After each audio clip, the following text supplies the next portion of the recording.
Ladies and gentlemen, councillors and officers, welcome to East Gippsland Shire Council's council meeting today of the 6th of June, D-Day. It's 6 p.m. and we are starting the meeting. East Gippsland Shire Council live streams, records and publishes its meeting via webcasting. These recordings are available for viewing by the public. During this meeting, any members of the public who are addressing the council will have their image and comments recorded. No other person has the right to record council meetings unless approval has been granted by the chair, and I am the chair tonight. In line with the Local Government Act 2020, councillors are able to attend council meetings electronically or in person, and the meetings will be open to the public via live streaming. Members of the public are invited to view the live stream council meeting by following the link on the council's website or Facebook page. If council encounters technical difficulties with the live streaming during the meeting, we'll adjourn until the issue is resolved. If technical issues can't be resolved, the meeting may be postponed until a later time or date. Ladies and gentlemen, East Gippsland Shire Council acknowledges the Gunai, Kurnai, Monero and Bidawal people as the traditional custodians of the land and waters that encompass East Gippsland Shire and their enduring relationship with the country. Traditional custodians have cared and nurtured East Gippsland for tens of thousands of years. Council value their living culture and practices and their right to self-determination. Council pays respects to all Aboriginal and Torres Strait Islander people living in East Gippsland, their elders, past, present and future. So, ladies and gentlemen and councillors, a member's attendance can only be recorded as present at the council meeting when the member can confirm they meet all of these criteria if the councillor is attending virtually. They can hear proceedings, they can see other members in attendance and can be seen by other members, and they can be heard to speak. So now I'll confirm with each of the Councillor Buckley and Councillor White, that they in turn can see, hear and be heard by each other, and note the assurance from each that the location they're participating from is secure to ensure confidential deliberations remain confidential. Councillor Buckley, good evening. Can you see and hear us? I can, ma'am. Thank you. Can you confirm that the location you're participating from is secure to ensure confidential items are dealt with in a confidential manner? It is Great. secure. Thank you. Councillor White, good evening. Can you see and hear us? Yes, I can. Thank you. Can you confirm the location you're participating from is secure to ensure confidential items are dealt with in a confidential manner? Yes, it is. Terrific, thank you. So if a councillor, either of these two councillors online, electronically experience technical difficulties during this meeting, we may adjourn briefly to enable the councillor to rejoin the meeting.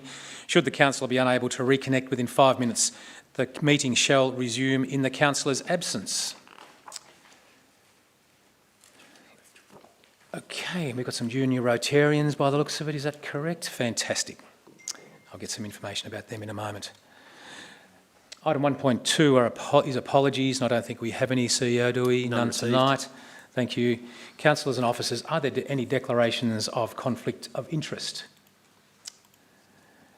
None are noted. Thank you. Councillors, item 1.4 is the confirmation of the minutes of the previous council meeting held here on Tuesday, 23rd of May 2023. Councillors, I just need a motion that they can be confirmed, please. Moved, seconded. Councillors, would you like to speak to the motion? Is the motion opposed, councillors? Would anybody else like to speak to the motion? In which case I'll put to the motion to the vote that we confirm the minutes of the previous meeting. All those in favour? Thanks, CEO. That's carried unanimously. The next meeting, ladies and gentlemen, is scheduled to be here on Tuesday, 27th June 2023, commencing at 6 p.m. 1.6. This is procedural matters for those in the gallery. Requests for leave of absence. I haven't seen any, CEO. None received. Councillors, we are on to item 1.7, which is open forum, and this is where we normally welcome junior Rotarians. Do we have some junior Rotarians? We do. Fantastic. So it looks like we've got Chili Cavardis and Tamenga Waddell both from Tambo Upper Primary School. Is that correct? Congratulations, welcome for being here. Junior Rotarians, this award is something that we highly value in council, and young leaders, we wish you well on your leadership journey ahead, and thank you for being here. And I'll just pop over and see you, and you've got a little badge that I can give you.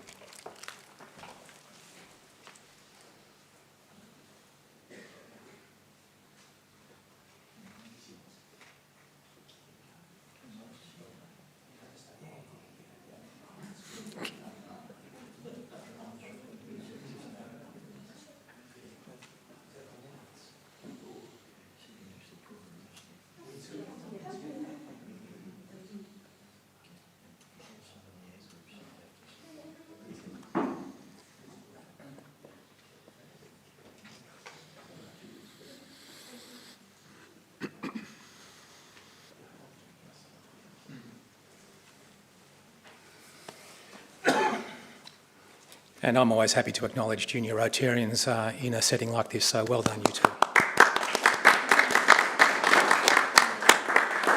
Well done, Chile and Tamenga. Okay, we will move now on to petitions. I don't think we have any, CEO? No. And 1.7.2 is questions of council.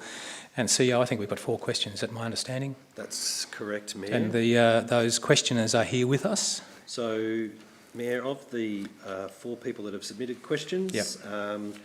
I've been asked to read 3 of those. Right. And one is here, or husband and wife, I assume, are Yep. here to speak to the other one. So I'll start with the first one. They're in order of which they were received. So the first one was from a Mr. Tim Haywood. Yep. His question is, why do we, and I assume here he's talking about council, have the LGBTQIA plus flag flying out the front of our council buildings? And I will ask Mr. McConnell to please provide an answer. Thank you, and through you, Mayor. Council has and will have from time to time the rainbow flag signifying our support for the LGBTQIA community flying. At present, or as today, it's been flying on the flagpole in the median strip outside council offices.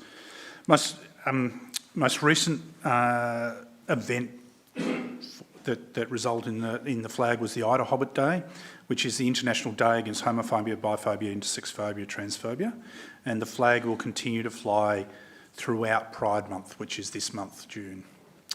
So this is consistent with the Council's focus on diversity and inclusion as set out in the Council plan. Thank you. Thanks, Mr. McConnell. Mayor, the second question is from Ms. Tina Genion, and this has a preamble and then there are 2 questions. And I read, when reading through the rural land use strategy, it is clear that the council is aiming to make building and subdividing a lot more difficult for the small landowner. My question is in regards to Farming Zone 2, west of Bairnsdale rezone to Farming Zone 1, where you are planning to change the building and subdividing permit from 30 hectares to 80 hectares, as well as the changes to Farming Zone 1, 40 hectares to 80 hectares, and Farming Zone 4, 10 hectares to 40 hectares. Question 1. Are these people that own the land west of Bairnsdale, as well as the other rezoning areas, aware of your proposed changes? If not, your proposal must be halted as these people have to be consulted. And question 2, are the residents fully informed and aware of this planned rezoning? And I'll also again ask Mr. McConnell to respond. Thank you, CEO, and through you, Mayor. There are not rezonings as such, but the changes, a number of the changes as outlined by Ms. Genion are proposed as part of the rural land use strategy, and some of these affect that area west of Bairnsdale. These include the changes to the schedules that were outlined, and also some changes to the farmland of strategic significance and the buffers proposed around that farmland of strategic significance. As part of the consultation on the most recent draft of the rural land use strategy, those landholders affected were contacted directly by mail at the time. There's approximately 170 letters were sent. Those landholders, as well as others, may also be affected by changes regarding thresholds for the requirement for a planning permit for a dwelling, which applies throughout the farming zone. And in general, we've sought to ensure that people are aware of those proposed changes through media and through social media associated with the consultation process. And we've also had discussions with some key interest groups. It's worth noting at this stage, the strategy proposes these changes. However, the adoption of the rural land use strategy does not make those changes. There is a separate planning scheme amendment process with its own public exhibition and submission process which will follow this, and this will be another opportunity for anyone directly impacted to raise their concerns. Thank you. Mr. McConnell, thank you. Thank you, Mayor. Yep. Thanks, Stuart. The third people we have to speak is Mrs. Sue and Mr. Eric Morland, and I believe that they are here. And I would invite them to come up to the...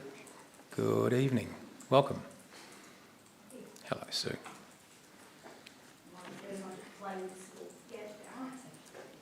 Oh yeah, we'll get the button pressed for you. There you go. Thank you very much.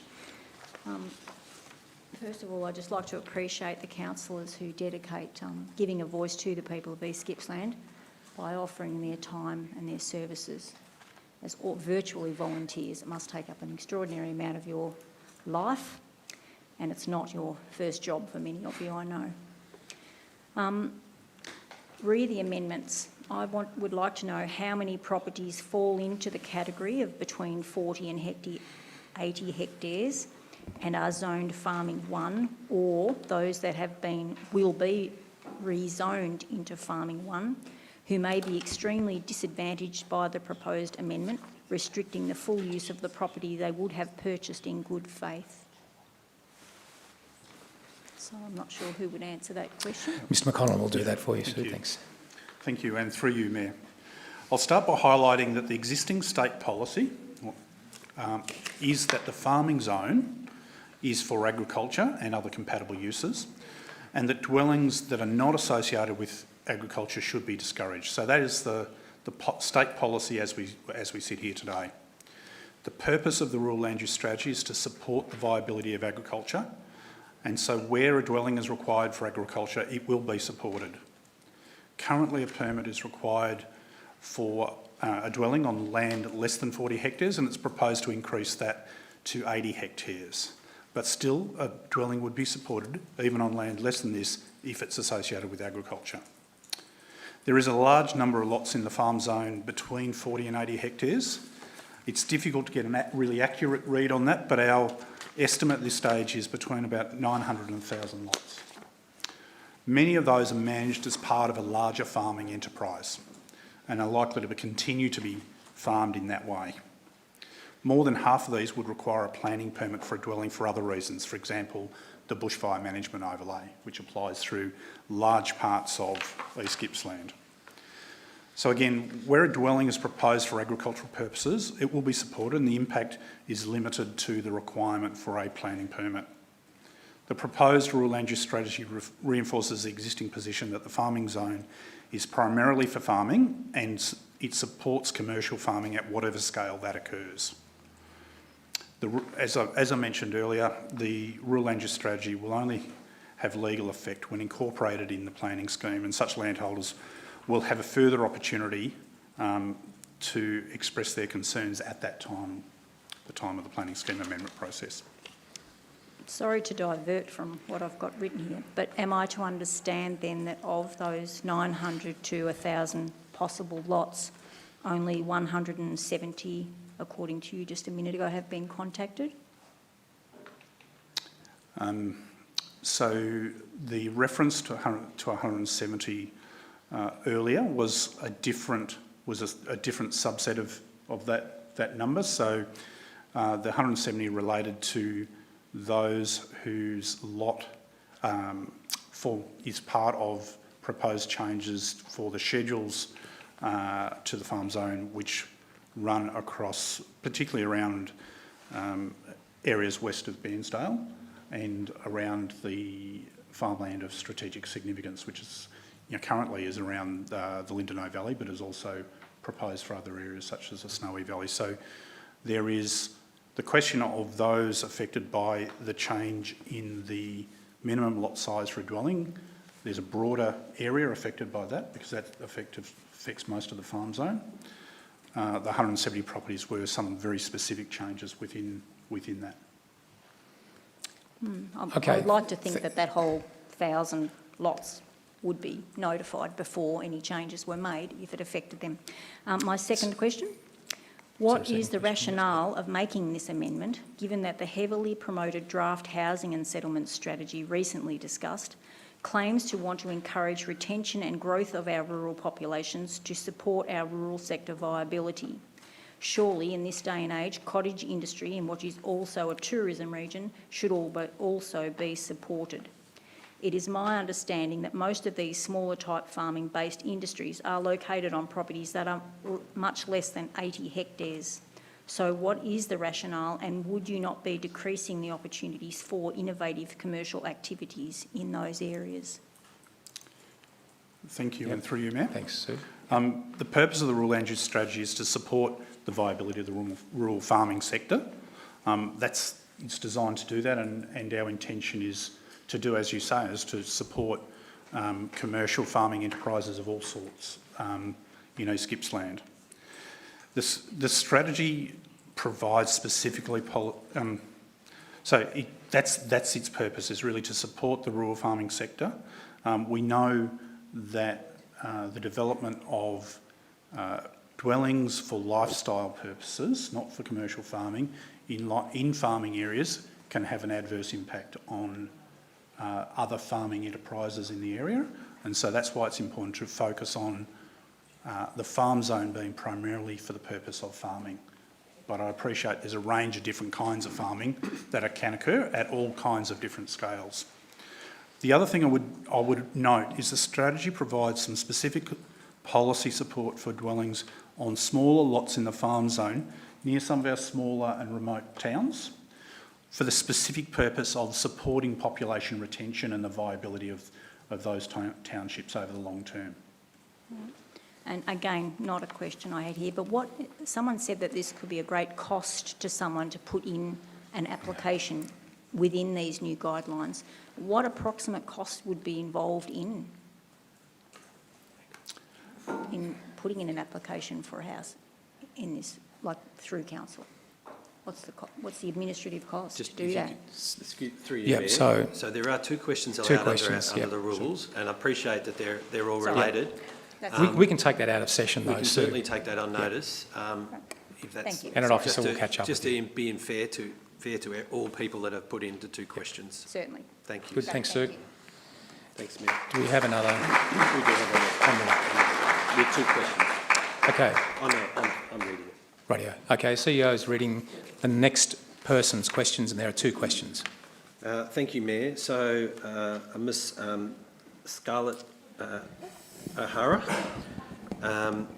Question one is the draft rural land use strategy deliberately aligned with the United Nations Sustainability Development Goals?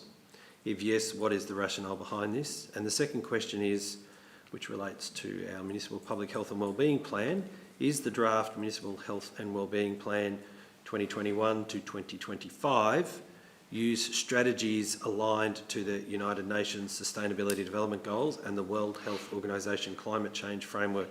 If yes, what is the rationale behind this? And again, Mr McConnell can answer this. Thank you, and through you, Mayor. The United Nations Sustainability Development Goals have not been used as the primary framework for the development of the rural land use strategy, but it is consistent with the goals of sustainable production, responding to climate change and sustainable communities. A strategy such as the Rural Land Use Strategy needs to be developed consistent with the Planning Environment Act in Victoria and the broader planning and policy and framework of the Victorian Government, and this has been used as the guiding framework for the development of the Rural Land Use Strategy. Thank you. Thanks, Stuart. You good? That's it? Okay, thank you. No more questions? Thank you, CEO. Councillors, we don't have any public submissions, but I'm going to circle back to 1.7.1. Councillor Buckley, you've got a question about petitions, I believe. Just clarification? Yes, thank you, Mayor. I do have a clarification in regards to petitions. The councillors would be aware that we were quite inundated by emails during the last week or so from concerned ratepayers. And I'm just wondering, is it possible to move a motion to table that petition so that it's recognised as being a true and fair petition that the community has sent to us? So thanks for the question. There are some specific regulations around petitions, but I'll just defer to our Manager Governance around this. Manager Governance or Manager Business Excellence? Thank you. Thank you. Those particular pieces of correspondence don't actually meet the criteria for a petition. Right. They'd more likely to be classified as joint letters. And I understand the councillors have been provided with all of the correspondence, and if not, we'll make sure that you are, because I know a few have come in very recently. Thank Yep. you. Good with that, Councillor Buckley? Yes, just one supplementary question. So, Sure. what part of those petitions didn't comply with petition status? And if they were compilated and sent in a group submission to a future council meeting, would they be accepted and tabled as a petition? So once again, I'll defer to Acting Manager Business Excellence. So Elba, there are specific requirements around what constitutes a petition, I believe. Yes, that's right, and they're outlined in our governance rules. Signatories that meet the governance rules that are 10 or more within the other parameters. So specific ask of council is on each page of that petition, are a couple of them, and the rest you can read, councillors, in the governance rules yourselves. So on this occasion, that group of correspondence doesn't No. qualify as a petition No, as that's such. right. Yeah. It Thanks, would be- Sonia. Mayor, CEO? Mayor, if I may, I note that we spoke about public submissions. We do have a number of public submissions, but just for those people that are in the gallery, just so Yep. they understand that they will be dealt with at the item. Yep. So that, and that is a standard protocol, that the submissions about a particular item on the agenda are dealt with at that item number. Yep, that's exactly Thank you. right. So we understand there's 6 people who wish to speak to the rural land use strategy. So we're just about to get to that, and you will have your opportunity to have your say. Rightio, councillors, items for noting, I don't think there are any, nor notices of motion, nor deferred business. And now I'll move on to council and delegates' reports. I'm happy to go around to you, Councillor Allen, Deputy Mayor. I've submitted my written report and I'll leave it at that. Thanks, Mayor. Okay, thank you. Councillor Stowe. No, just the usual roads, rates and rubbish. Thank you. Councillor Crook. Been a range of things over the last couple of weeks, but standout was a community and council day that we attended in Meetung. Met with a range of different groups, looked at a series of different councillor projects. I guess one of the standouts for me was the boat ramp upgrade that we're looking to do at Shaving Point. That's one of our biggest and busiest boat ramps. I know there's been a lot of people looking to see that facility upgraded, so I'm really glad that that's happening. Councillor Crook, thank Happy you. to leave it there. Councillor Van de Gol. I'll also include my written notes in the minutes. Thank you. Councillor White, a report or a delegate's report?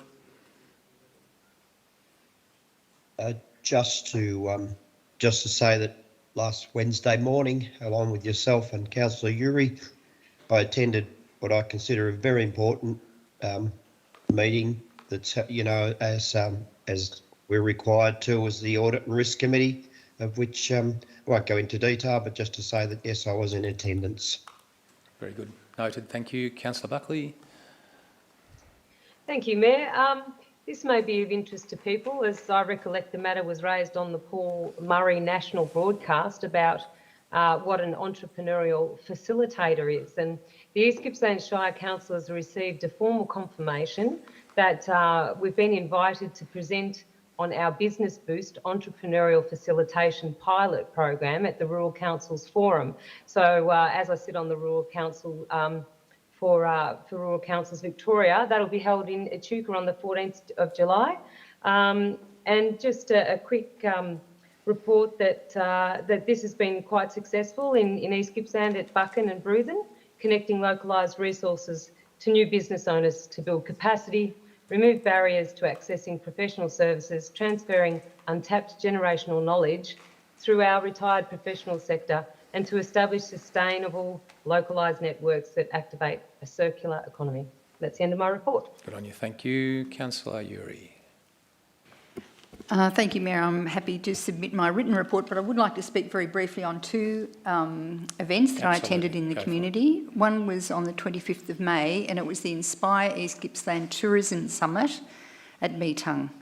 And just to highlight that the announcement of East Gippsland being awarded the first in Victoria Eco Destination status is a very welcome boost for our current developing and future tourism businesses. So I'd just like to congratulate all of those who worked so hard to achieve this recognition. It really is something special. Those people would include past and current council officers. Also on Friday the 2nd, along with Councillor Greeson, I attended the Bairnsdale West Primary School Reconciliation Day Assembly. I believe this school is to be congratulated for the work done towards reconciliation through the teaching of truthful history and the listening to and respecting stories of First Nations culture. It's actually the 17th year this event has been run at the school, and it's always a delight. This year featured the school choir singing a number of songs, including Gunai Kurnai language, as well as some wonderful displays and storyboards which have been created by many of the students. And for the next 3 weeks, the school would welcome members of the community to call into the office and be directed to the hall to see these installations. Very good. Thank you, Mayor. Very inclusive school. Glad you were there. Councillor Greeson. Thank you, Mayor. I've also submitted my report, but just a couple of things. The Accessible Events Guide has been launched, and it's been very, very well received, and is going to be very valuable, I think. And I think, I attended the Reconciliation Week Elders Lunch at the Lakes Entrance Mechanics Hall. Many elders present thoroughly enjoying their roast meal. And yes, including us. You're an elder. And also another one which is really excellent is the Arthur Grasby Scholarship event at the RSL here in Bairnsdale. A number of school students have got scholarships. They'll be walking the Kokoda Trail with the Honourable Tim Bull and a number of other elders. So it's very special. Thank you. Thanks, Councillor Greeson. And I've got a report that I'll submit as well. And I just want to echo Councillor Uri's comments about the Ecotourism Destination Award, and I think that was a real highlight.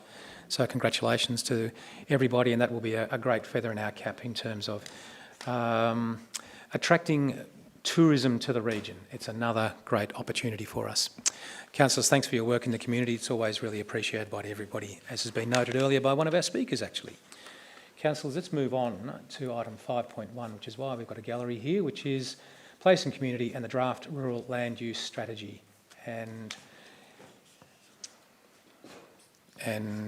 yep, Manager Planning and Mr McConnell, you'll be dealing with this, I dare say.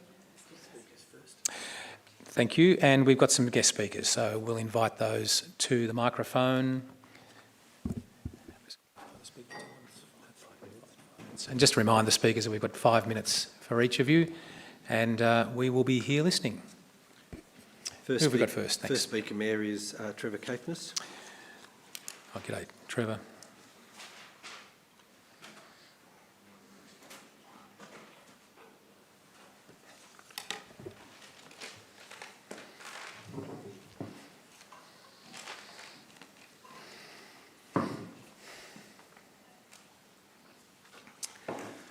I'd firstly like to thank you for this opportunity to speak to this council group today, this evening. I have been involved with the Rural Land Use Strategy Plan, the draft plan, and I would have to say I'm in full support of this draft. I do need to disclose that I am current sitting member on the Agricultural Sector Advisory Committee that sits within this Shire. And this committee has looked at this draft and considers that for the good of agriculture within our region, this is something that should be truly considered. I'd like to congratulate the staff on the work that's been done, and I'd like to congratulate the way that it has engaged with the community through many opportunities for community meetings and members of the community to become involved in the process. A little bit about our family. We're a family business just operating just south of Bairnsdale out through the Red Gum Plains. And when we look at this draft and you start looking at the main contentious issue, which appears to be the less than 40 hectares for building permit rights, I'd have to disclose we actually have 11 of those titles that sit be less than 40 hectares. But I actually don't see that as a problem. considering that we think it's a great... If I was to consider putting houses scattered across our farming operation just because we have a title of less than 40 hectares somewhere, it would be an absolute disaster to the running of our farming business. Our farming business operates on a scale which we're very fortunate to have created over the last 20 years, and it is a scale that comes from an appetite for risk and an ability to actually take opportunities. And that is something that I won't hide from, and that is how we've run our business.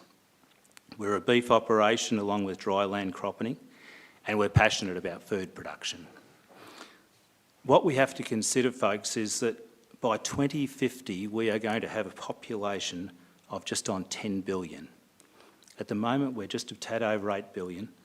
We will need 60% more food in the whole food system to feed that population. So we actually do need to be serious about protecting agriculture and its productive capacity to feed the world.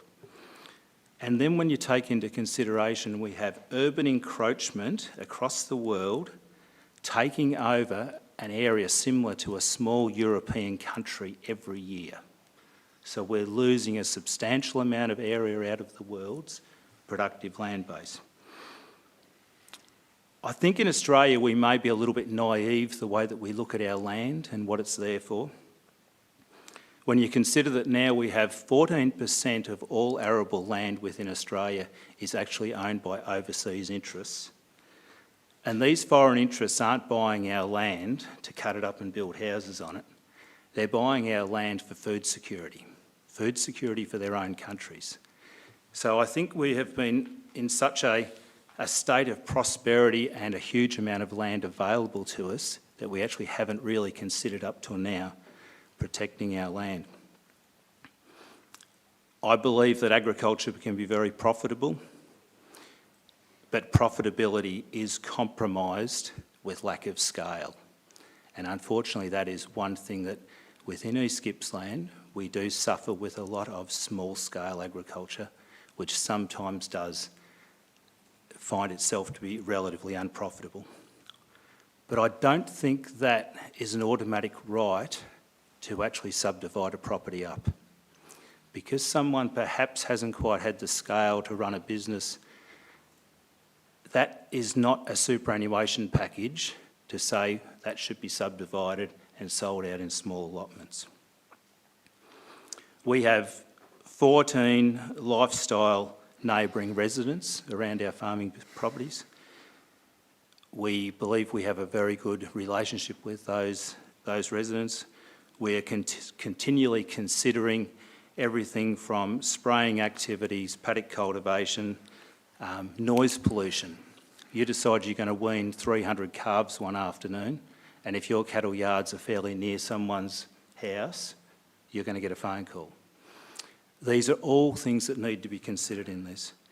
And then when you consider the impact of noxious weeds and then domestic roaming dogs, which sometimes come with residents scattered across. East Gippsland Shire is certainly, they're not leading the pack here. Just let me, Bass Coast, 40 hectares minimum dwelling, Latrobe 100, Moora Council 80, Shepparton 60, Golden Plains 100.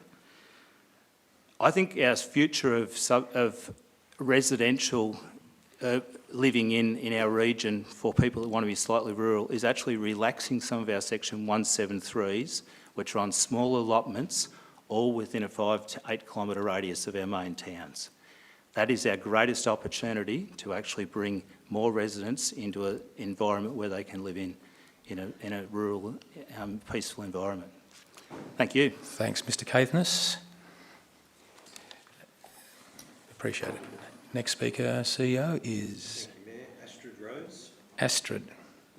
Sorry, Astrid Rose.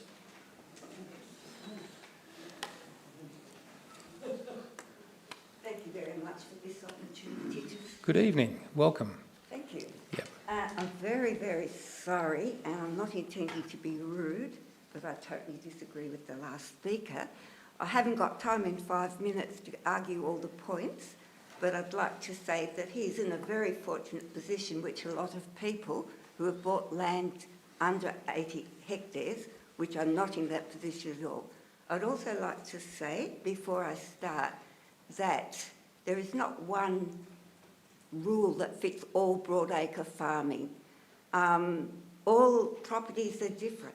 Some are rich in fertile grass, some have got irrigation opportunities. Others are rocky, they've got swamps on them, got tracts of trees on them, and they can't cultivate or run stock on those pieces of land. So I'd just like you to keep in mind before I start, one size doesn't fit all. Okay. Despite the fact that this issue has been on the table in Council for quite some time, the negative response from impacted ratepayers to such a change in policy and the issues that are being raised, which have not been considered by the Planning Department, suggests that such a huge change in policy requires a lot more discussion with representative groups of farmers from properties of different sizes and engaged in different levels of intensity of food and fibre production. Being a radical change from current planning policy, it also requires more community participation as well. I do not believe that this has occurred, and that raises the question of discrimination. All the objections raised in submissions appear to have been dismissed, to the extent that I've been told that it's an absolute waste of time to speak at this meeting because most of our councillors have already decided to support the Planning Department and the new strategy, and Wellington Shire, which is right next door to us, has not accepted this new policy. So I'd just like to mention one that hasn't, that's pretty close to us. The documentation presented to Council by the Planning Department seems to imply that although the ratepayers have had various opportunities to respond to the changes, their lack of response suggests they do not see this as a serious or contentious issue. However, following years of drought, then fire, then COVID, and now in a time of inflation, sorry, couldn't get that out, a bit nervous, most people are too busy to have the luxury to scroll through the council website or social media, let alone read and digest the 74 pages of the draft rural land use strategy and then respond to it. I myself only heard about this first when I read the article in the Advertiser last week, and talking to a lot of people, that's when they found out about it. Many farmers, oh, by the way, I haven't had a phone call, and I'm in the West, and I am impacted on my 100-acre block. Many farmers are reaching retirement age. I do not agree that they don't have the right to sell off parts of their land which they've worked all their lives and which they're mostly second, perhaps, or third generation on that farm, to sell off enough sufficient land in order to continue living on their farm and farming it. Maybe they haven't got as much land, but they surely still have the right to convert their asset, their greatest asset, which is their land, into their superannuation. In just the same way as historically, farmers that are now sustainable farmers have, and perhaps some of the speakers here and some of the people in this audience have also done it this way, have gradually bought up smaller parcels of land and have developed their property, and now their properties are very sustainable enterprises. So, those farmers may be reaching retirement age. Often their children do not want to take on the farms. Their land is their biggest asset, and in most cases is their superannuation. In order to access it, many gradually sell off small parcels of land or subdivide it into smaller parcels in order to maintain more manageable but still sustainable, which is the important word, sustainable farming enterprises, or simply to retire and continue living in their home, which they've lived on and worked all their lives. The current policy of permitting residences to be constructed on blocks of a minimum size of 40 hectares enables them to do this, and conversely, those guidelines also provide opportunities for landholders who want to gradually accumulate smaller acreages to become larger farming enterprises in an affordable way.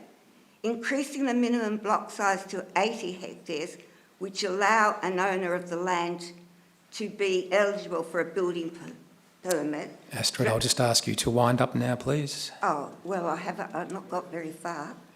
So, we've had 5 minutes, so happy for you to wind up now. Is that 5 minutes? Oh, did you count what I said at the beginning? Are you counting all this? Because that wasn't supposed to be included. So it's worth just winding up. Okay, so I'll just, I had a lot more.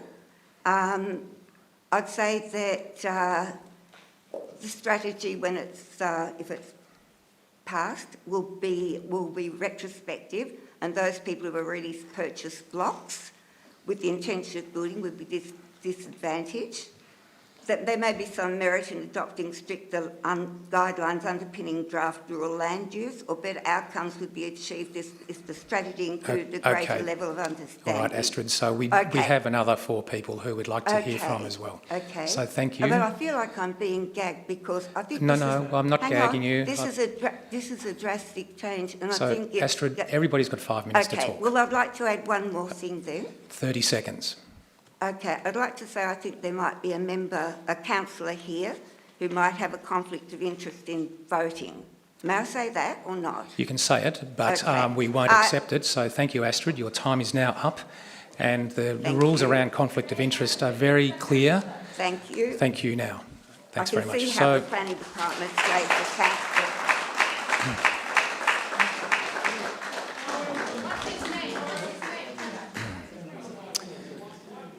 So I'll just remind speakers that we're here to hear you, and everybody has 5 minutes, and I'd really urge you to concentrate on focusing on the rural land use strategy and the issues around that you want to bring to the table.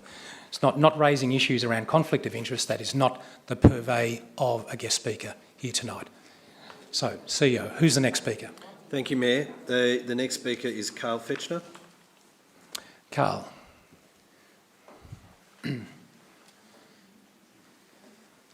Evening, Carl. Welcome. Thank you. Thank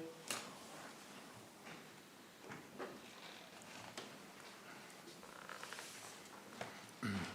I'll be succinct. You've got 5 minutes. Go for it. It goes for about 3. Mayor Reeves and councillors, I commend you for your commitment to represent the East Gippsland community's needs and participate in the decision-making process that's beneficial to all of the East Gippsland community. I commend you for your willingness to sacrifice your time to be our representative, ensuring that every major decision is made with a governance process that is beneficial to the overall well-being of the community that you represent. The right man was contracted by East Gippsland Shire Council to write the draft. With this in mind, I have some grave concerns about the East Gippsland's draft rural use strategy written by the right man, whose name Carl, is... I'm just going to ask you to focus on the rural Yes, I land am, use because strategy. it's relevant and to I it. will call a point. So please focus on the strategy, and we're focusing on that, not the person. Okay, all right. Thank you. It's very hard when I see a conflict of interest, Mayor Reeves. Very hard when I see it. So, if I may, through you, Mayor. Yep. That wasn't the consultant that we used to finalise the rural land use strategy. All right, so let me continue then. Mayor and councillors, may I ask, have you read this 353-page council meeting agenda in its entirety and understood all the potential dire and detrimental implications that this draft has in its current format to the citizens of East Gippsland? It's a big document. It's a big document. So I'll take that as a rhetorical question, and as you've noted, Okay, that's okay. I'll just the keep going. council are diligent in their reading of their reports. Yes, okay. The initial draft was some 197 pages, Mayor Reeves, and now it's morphed into a 353-page document, so it has lots of inclusions since the original document, and I'm sure most of the community would be very concerned in reading some of the inclusions that have been added into it. The rural land strategy, where I started off with this, and was how I started with this. I was alerted to what was happening. And initially I was alerted to the proposed land size revisions, but as I dug deeper into this document, I was shocked to discover the dire and detrimental implications this current document holds. There's a lot of stuff in there that's got a lot of implications that have a dire effect on this council, on this East Gippsland region. And I think if most people did what I did and spent the last few days reading it, they would be shocked and sickened at the innuendos and the things that are added into this. So, Mayor and councillors, I implored you to consider that this draft in its current format is rejected until a thorough and/or an independent review is made. Now, that comes at a cost, but I'm imploring you to do that. And the conflict of interest is recognised and a complete separation of the two roles. I can't see how it can't not be there. Thank you, Mayor Ree, I understand. Thank you very much. But I still see the conflict of interest. Thank you.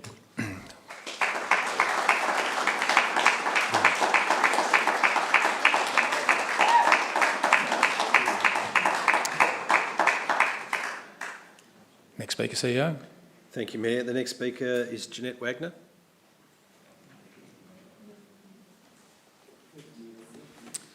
Jeanette, good evening. Evening. Evening, Mr Mayor and councillors, and thank you for giving me the opportunity to speak again on the issue of rural land use and housing strategy. These strategies deny people in remote areas the opportunities to experience rural living on some acreage that many of us take for granted. They also overlook the fact that many businesses in rural areas, including some modern approaches to commercial agriculture, do not need massive amounts of land, such as growing herbs, garlic, mushrooms, cut flowers, or something similar. In doing so, you may stifle alternative industries or enterprises and remove the opportunities for diversity that small communities thrive on. The consideration to increase acreage required for housing permits is both unfair and unnecessary. Many younger people want to get into farming, but have to build up gradually. Doubling land sizes for houses will exclude them from the market and destroy any chance of their farming dream. And what about people who have already purchased acreage below the proposed 80 hectares with a view to building sometime in the future? You are now making this almost impossible to achieve and will decrease the value of their property. I currently have friends who have done this and are now wondering what they will be able to do with the land in the future. This new 80 hectare rule would mean to build on your land, you would have to buy another 40 hectares of adjacent land if that was available, and you could afford it. This region survives on agriculture, and this strategy could deter a lot of the younger generation achieving their dream. Given the diversity of East Gippsland, it would have been preferable to see far more extensive community consultation before this strategy was considered. There doesn't seem any real concern for the future of East Gippsland as a whole. Most people do not realise the positive impact agriculture has on the entire region. There are currently only 2 councillors who are in the farming sector and who are personally conducting wide community consultation and therefore fully understand the impact this rezoning is going to have on the entire region. But only 2 seem to be listening. I've been in several industries. I've lived in this region for more than 50 years. Been in the hairdressing business. I've been in fashion, retail fashion. I've been a finance broker. And I have seen through all of those experiences the effect that any impact on agriculture can have an effect on every business. And I felt that particularly in retail. And we know what's happening with retail at the moment. It's disappearing pretty fast. So we do need to support the major industry in this region, which is agriculture. And I'm sure that this council would not want to be remembered for destroying this region. Please consider this strategy much more closely. Thank you. Okay, thanks, Jeanette. Thank you for listening.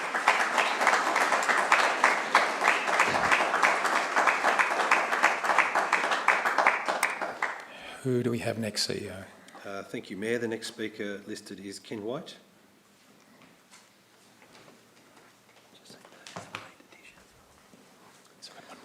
We're on, are we? Yep. Yeah, we're right. Go ahead, Ken. Evening, thanks. Good evening. Firstly, thanks for the opportunity to speak to the draft rural land use strategy. I'd like to commend East Gippsland Shire for making the effort to work through the development of this strategy. It is fair to say that some of the changes proposed are not without contention, and I acknowledge and empathise with those impacted. As a farmer also that owns multiple titles, myself and my family are also impacted by some of the provisions contained within. But we as a family are committed to agriculture long term and want to make our contribution to protecting and enhancing land for agriculture. There are a few things that I'd like to point out in relation to the development and presentation of this strategy. The strategy, which is ultimately aimed at creating a planning framework that seeks to support agriculture and rural industries, was created in consultation with various stakeholder groups, including the Agriculture Sector Advisory Committee. For the record, I am not a member of this committee. The strategy seeks to finally, after nearly 30 years with no direction other than state planning policy, give some local principles and views on how state planning policy should be read and applied in this region.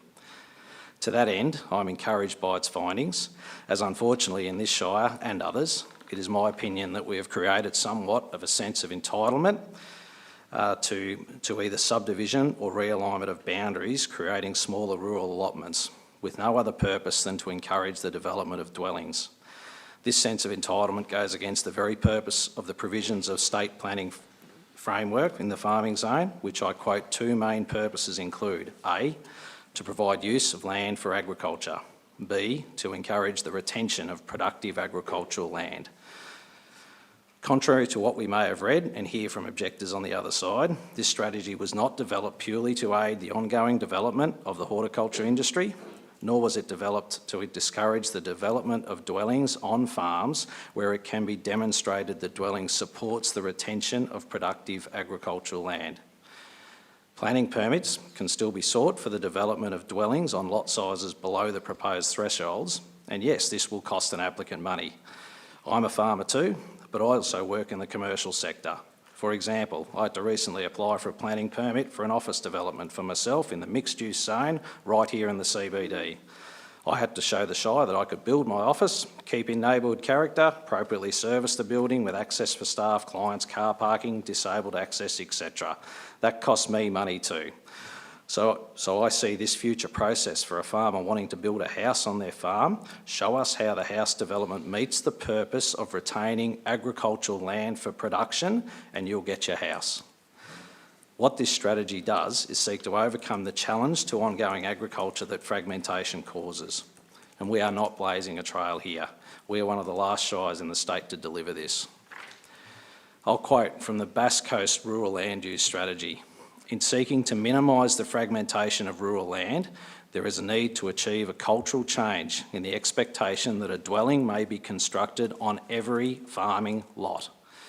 The primary justifications for a house on a rural lot must be that it complements and improves the agricultural use of the land and preserves the existing rural character of the area. So whilst Bass Coast Shire made the tough decision to limit ongoing fragmentation of farmland, I do note that Bass Coast did also work towards implementing different zones or precincts that minimum lot sizes and dwellings rules apply to. To that end, this satisfied many of the potentially negatively impacted smaller farming allotments while still discouraging large-scale fragmentation. In implementing this strategy, we need to put the potential impact on us individually aside, and that includes me, and think about the protection of agricultural land for future production, which is a key driver of our local economy. Thank you. Mr White, thanks very much. CEO, we've got another speaker and you've advised me that there's an extra person, so we'll have 7. So Correct. The next is... Bill Perry. Bill Perry. Welcome, Bill.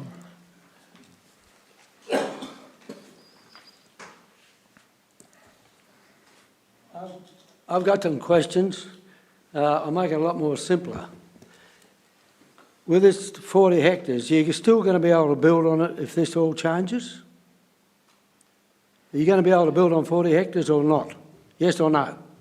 Come on, somebody's got to tell me. You all know. So this is not a question and answer session. It's an opportunity for you to tell us your views, and the simple Well, my answer... view is... Yep, tell us. 40 hectares should be able to build on. 80 hectares in a new subdivision is the next step. But the 40 hectares should never be stopped. And the reason being, the Shire goes from Avon to the New South Wales border. And if you stop 40 hectares and you've got to go to 80, there's no, somebody's mentioned, I think there's 1,000 blocks. There's probably 10 to 20, 30,000 blocks between the Avon Shire and the New South Wales border that will be rendered worthless. So, right? Now, the next thing. Who in the hell is a town planner to tell you how to farm your property? He is a town planner, he's not a farmer. And you'd find if he steps onto people's farms, they'll either get the police onto him or they'll kick him off. He's had no right to tell you how to farm your land. Thank you.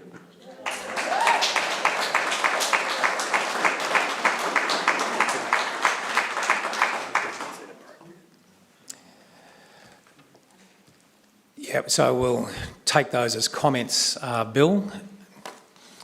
And councillors, focus on the matter at hand, please. One last speaker, CEO. Yeah, I find the last speaker is Scott Diazis, and Mayor, without wanting to make a career-limiting move, I think it is really important that people actually focus on the issue, not on the recommendations of professional officers who do their best to provide advice to this council. And it disappoints me that we move from playing the issue to playing the man. And I appreciate this is a council meeting, but it's not appropriate, and I'd ask that that line is respected. Thank you, Mayor.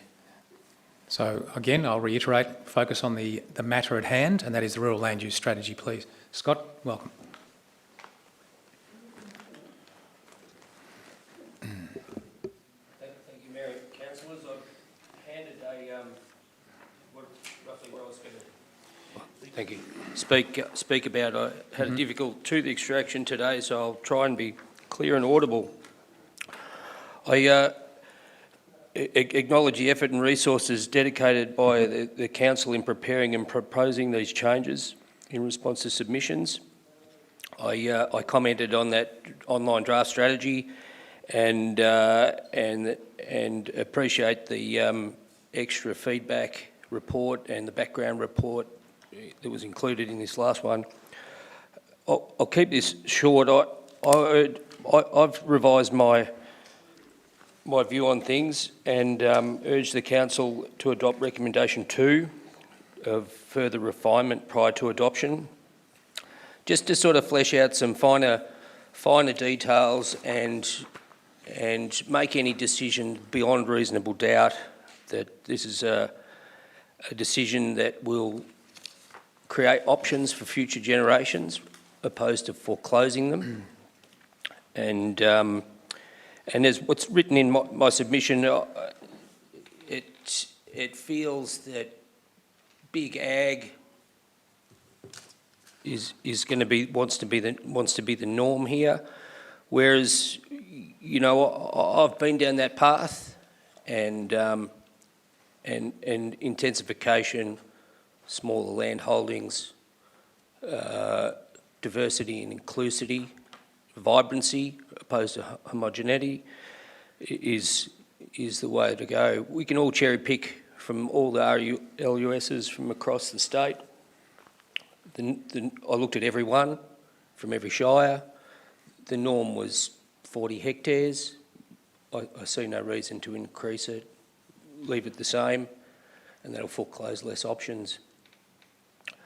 I've sort of said this before about foreclosing options, but I also want to say we've got to be wary of creating patterns of our society, and some are negative to long-term social environmental health, and other patterns are in keeping with it. I'd like to urge the council to lean to those decisions of the latter. Thanks. Thanks, Scott. Okay. Right, councillors, once again I'll urge you to focus on the matter at hand. That's the rural land use strategy, and we have a report in front of us, and I will throw to the General Manager, Place and Community and Manager Planning. Stuart. Good evening. Thank you, Mayor. Councillors, before you is a report seeking your endorsement of the rural land use strategy. The development of the strategy has traversed several years and a number of iterations of drafts. Councillors are aware of the importance of the agriculture in East Gippsland. It's both a key employer and a key contributor to our economy. When I checked the 2021-22 census data today, 7% direct jobs are associated with agriculture, 12% of our economic output, and that doesn't count all the additional services or the downstream processing, etc., associated with the agricultural sector. So it is a critical contributor to the future of this region.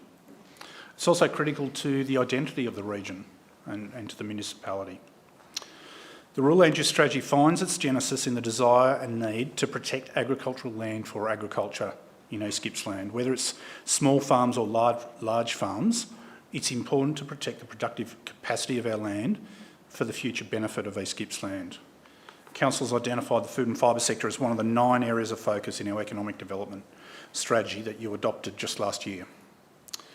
One of the challenges in this, and we're seeing a trend in this, is for people to seek to use and purchase and use properties greater than 40 hectares for lifestyle purposes rather than for farming purposes consistent with the purpose of the zone. And Mr White reminded you just briefly before what the purposes of the farm zone is. So it's critical to protect and enhance the agricultural sector for the benefit of East Gippsland's future. The key issue is the tendency for land to be converted from commercial farming at whatever scale to that residential lifestyle. And this impacts farming by taking land out of agricultural production, introducing potentially conflicting uses, and it also inflates the land holding value, making it much more difficult and impacting the viability of farming as an entity, because more capital is tied up in the purchase of land, etc. The existing Victorian state policy reinforces that farm zone is primarily for agriculture, and it also recognises a range of other compatible rural industries can be supported, but it also discourages the development of dwellings that are not connected to farming. So that is the current state policy, irrespective of the lot size. In the farm zone, dwellings are to be discouraged unless they are associated with farming. Where dwellings are required for farming, they will be supported. And this is different to what's been stated in some of the media coverage and other public narrative over the last couple of weeks. Currently, a permit is required for a dwelling on a lot less than 40 hectares, but where that dwelling is for farming, the permit will be supported. And there's examples in recent times of council approving dwellings on lots less than 40 hectares because it was demonstrated to be associated with a particular farming enterprise, and it was important for the person to live on the site to support that farming enterprise. They were small, niche, somewhat innovative areas of farming. Given the changes in the market's dynamics, it's proposed to increase this threshold to 80 hectares. But the same would apply. If it's required for farming, the dwelling will be approved. There are a number of concessions or provisions in the policy that I think are also important. Land that was subdivided previously expressly for residential purposes, a dwelling would be supported in those circumstances as well. Supporting population retention around smaller remote towns, there's a provision for dwellings to be supported in the farm zone around some of those smaller and remote towns, because it's really important to support the viability of some of our small rural communities as well. It's noted there are many examples in regional councils also, as was outlined earlier, that have taken the same approach. Some have increased lot sizes at various ranges, some up to 100 hectares, some less. But it's fair to say there is a range of positions across Victoria, but what is proposed in this rural land use strategy is by no means unusual. As is set out in the report, the strategy has been through a long journey and several rounds of consultation. I draw your attention to the most recent consultation report, which is included in the agenda, which indicates the support for the overall approach set out in the rural land use strategy. I also draw your attention to the submission of your advisory committee, the Agricultural Sector Advisory Committee, in support of the rural land use strategy. Importantly tonight, the recommendation is for Council to approve the rural land use strategy, and whilst it's important in terms of setting direction, as was outlined earlier in response to some questions, it doesn't have legal effect until the relevant parts of the strategy are incorporated in the planning scheme.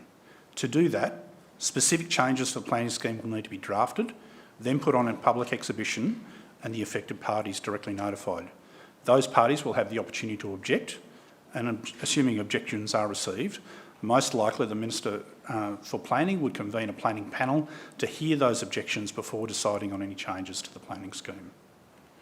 I think, again, it's important just to identify a couple of things that have been in discussion over the recent period, and just to highlight some of the discussion has been dwellings won't be allowed below 80 hectares.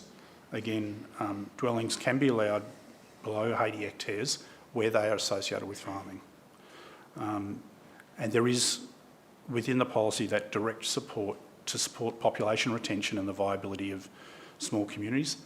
There is no change to the underlying policy that the farm zone is primarily about farming, and we need to protect our farming land for the future viability. And so the purpose, some of the discussion has been that the rural land use strategy seeks to not support agriculture. In fact, the reverse is true. The purpose of this strategy is to support agriculture. There is a provision for subdivision to be allowed down to 40 hectares, and part of that is to allow people to buy and sell parcels of land that are for farming, and to exchange those lands from one farm to another farm, or for someone to gradually build up their farm holding and be able to then, over time, build their role in farming. And I think I also just note that the farm zone allows for agritourism and some related activities of that kind, bed and breakfast, things of that kind, some diversity within the farm zone with a permit. So they're things that are already allowed. So with that, councillors, you have a recommendation in front of you, and as you can see, Mun Richardson's here with me to assist with any questions that you may have. Thank you. Mr McConnell, thanks for that summary. That was important. Councillors, are there any questions of our officers? Councillor Crook. Thanks, Mr McConnell. So just so I've got this clear and for the benefit of the other councillors and people listening, the current proposal around 40 and 80 hectares excuse me, does not prevent people from building housing on those lots where it's associated with agriculture. Am I correct? Doesn't prevent people from seeking a planning permit to build a house on those lots. Where it's necessary to support agriculture, correct. Thank you. Would you mind just outlining for us the purpose of the rural activity zone? Because I understand that's also around supporting agricultural land use, but possibly makes some further allocations for that diversification that we've heard from the community that there's an interest in pursuing. Thank you, Councillor. Through you, Mayor, the Rural Activity Zone is a standard state government zone in planning schemes which has the same focus on agriculture but as you correctly pointed out, provides for or understands that areas in the rural activity zone are more likely to be far more fragmented, and therefore provides more flexibility for those small-scale niche activities that will support farming, but also there's a bit more of a focus on tourism, agritourism, nature-based tourism, those sorts of things. So it's similar to the farming zone in that agriculture is seen as a very important activity, but it's also seen that because of the history of development within the rural activity zone, that there's much more opportunity for more diverse activities. Thank you. And just one final, if I may. Okay, one more. I've had some correspondence and concerns raised with me from some of our more isolated communities who may have traditionally been pretty heavily reliant on agriculture, but these days are certainly more lifestyle. And I'm talking, you know, remote areas, Combine Bar, Goongra, Bendock, Genoa, Club Terrace. What kind of provisions, if you wouldn't mind outlining for me, are we making for that kind of individual decision-making at a community level, so we're not locking these communities into, you know, land use activities that don't really occur in those areas anymore? Yeah, thank you, Councillor Cook, and through you, Mayor. As I outlined earlier, there's provisions within the policy that allow for some flexibility in terms of approving dwellings within the farm zone around some of those small communities, expressly for the purpose of population retention, which is, I think, one of the key, a key concern of that we've heard when we've spoken to a number of those communities. And we have spent time face to face in a number of those communities listening and working through some of these issues. And again, the kinds of things that are raised with us in that context are also around the opportunity for tourism developments and the like. And again, I just remind councillors that within the farm zone there is that provision for things like a bed and breakfast and other small-scale tourism to occur with a permit. Thank you. Thanks for your questions, Councillor Crook. Councillor Uri. Sorry, I'll go to you then, Councillor Buckley. Sorry. Yep. Thank you, Mayor. I appreciate that councillors may have more questions to ask, but I just wanted to propose a motion when those questions are done. Thank you. Foreshadowing a motion. Yes, okay, thank you. Councillor Buckley. Then Councillor Greason, I believe. Then Councillor... Well, Councillor Uru pipped me at the post. I was going to foreshadow my own motion. However, Mayor, if I may, I have 4 questions and they are quick questions and succinct. So go ahead. 4 questions. Thank you. Yes. In Appendix 3, it states, and I must say, Mr Richardson, I've got deep concerns about many aspects of the RLAS strategy in its present form. But it states in Appendix 3 that to support the use and development of land for a dwelling only subject to the preparation of a satisfactory farm management plan. Upon reading the FMP, it would be quite a task, I must say. My question is, can you explain briefly why the process is so comprehensive and full of red tape? And can you please explain briefly what information would need to be supplied, such as a 10-year financial plan, and what costs of getting a consultant would be to undertake the work, and in the end, who decides whether it's satisfactory? Is it the officers or councillors? So that's one question. Sorry, one question with 4 parts. So I think that's all right. Councillor Buckley, and excuse me if I have to ask you to... Did you hear that okay? Some of us were struggling to hear. Yeah. So the first one related to the content and requirement for a farm management plan. These are, again, a standard requirement across Victoria and standard in VCAT hearings to be required to demonstrate connection with agriculture. So the farm management plan is the manner by which it is possible for an applicant to relatively easily demonstrate that they're serious about farming the property. I would comment that I would think that anyone who was seriously contemplating farming a large property would have some sort of business plan anyway. That is relating to things like stocking rates and soil management and weed management and those sorts of things. So, in fact, as was explained by Shelley McGuinness, the independent consultant who finalised the strategy, it's quite common for an owner simply to lodge a plan that they've written themselves because they know what they're doing with their land. In that case, as has been shown in VCAT recently, it's not very hard to be convinced that that person is serious because they have thought about it. The assessment of the plan, as in the assessment of many, many issues under the planning scheme, is often and usually undertaken by staff.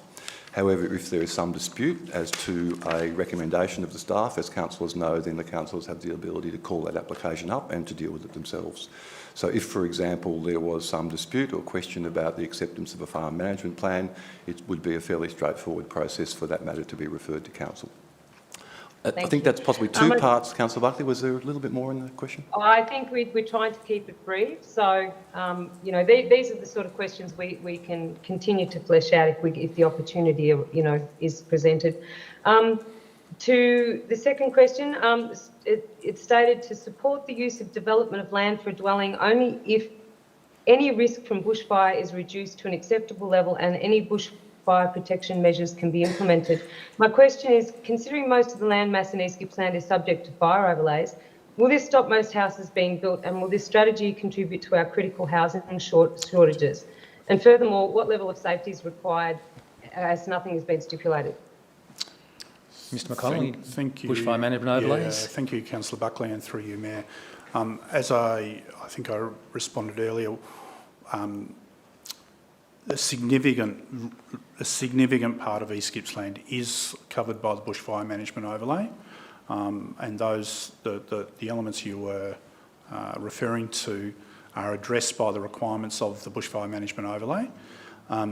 That process is now well established in terms of the requirements that need to be met in terms of design standards and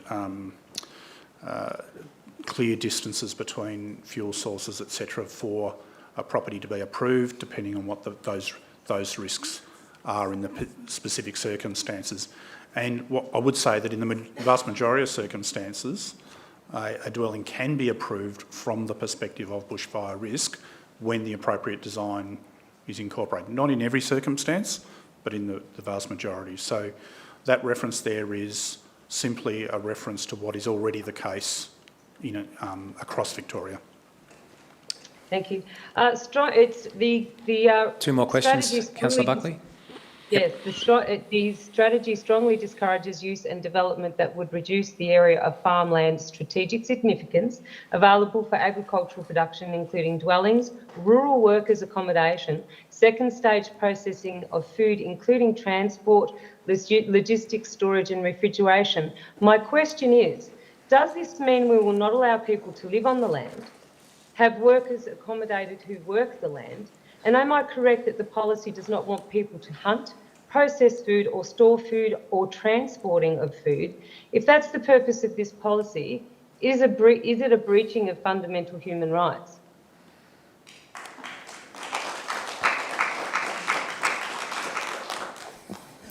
Mr McConnell, human rights and planning considerations?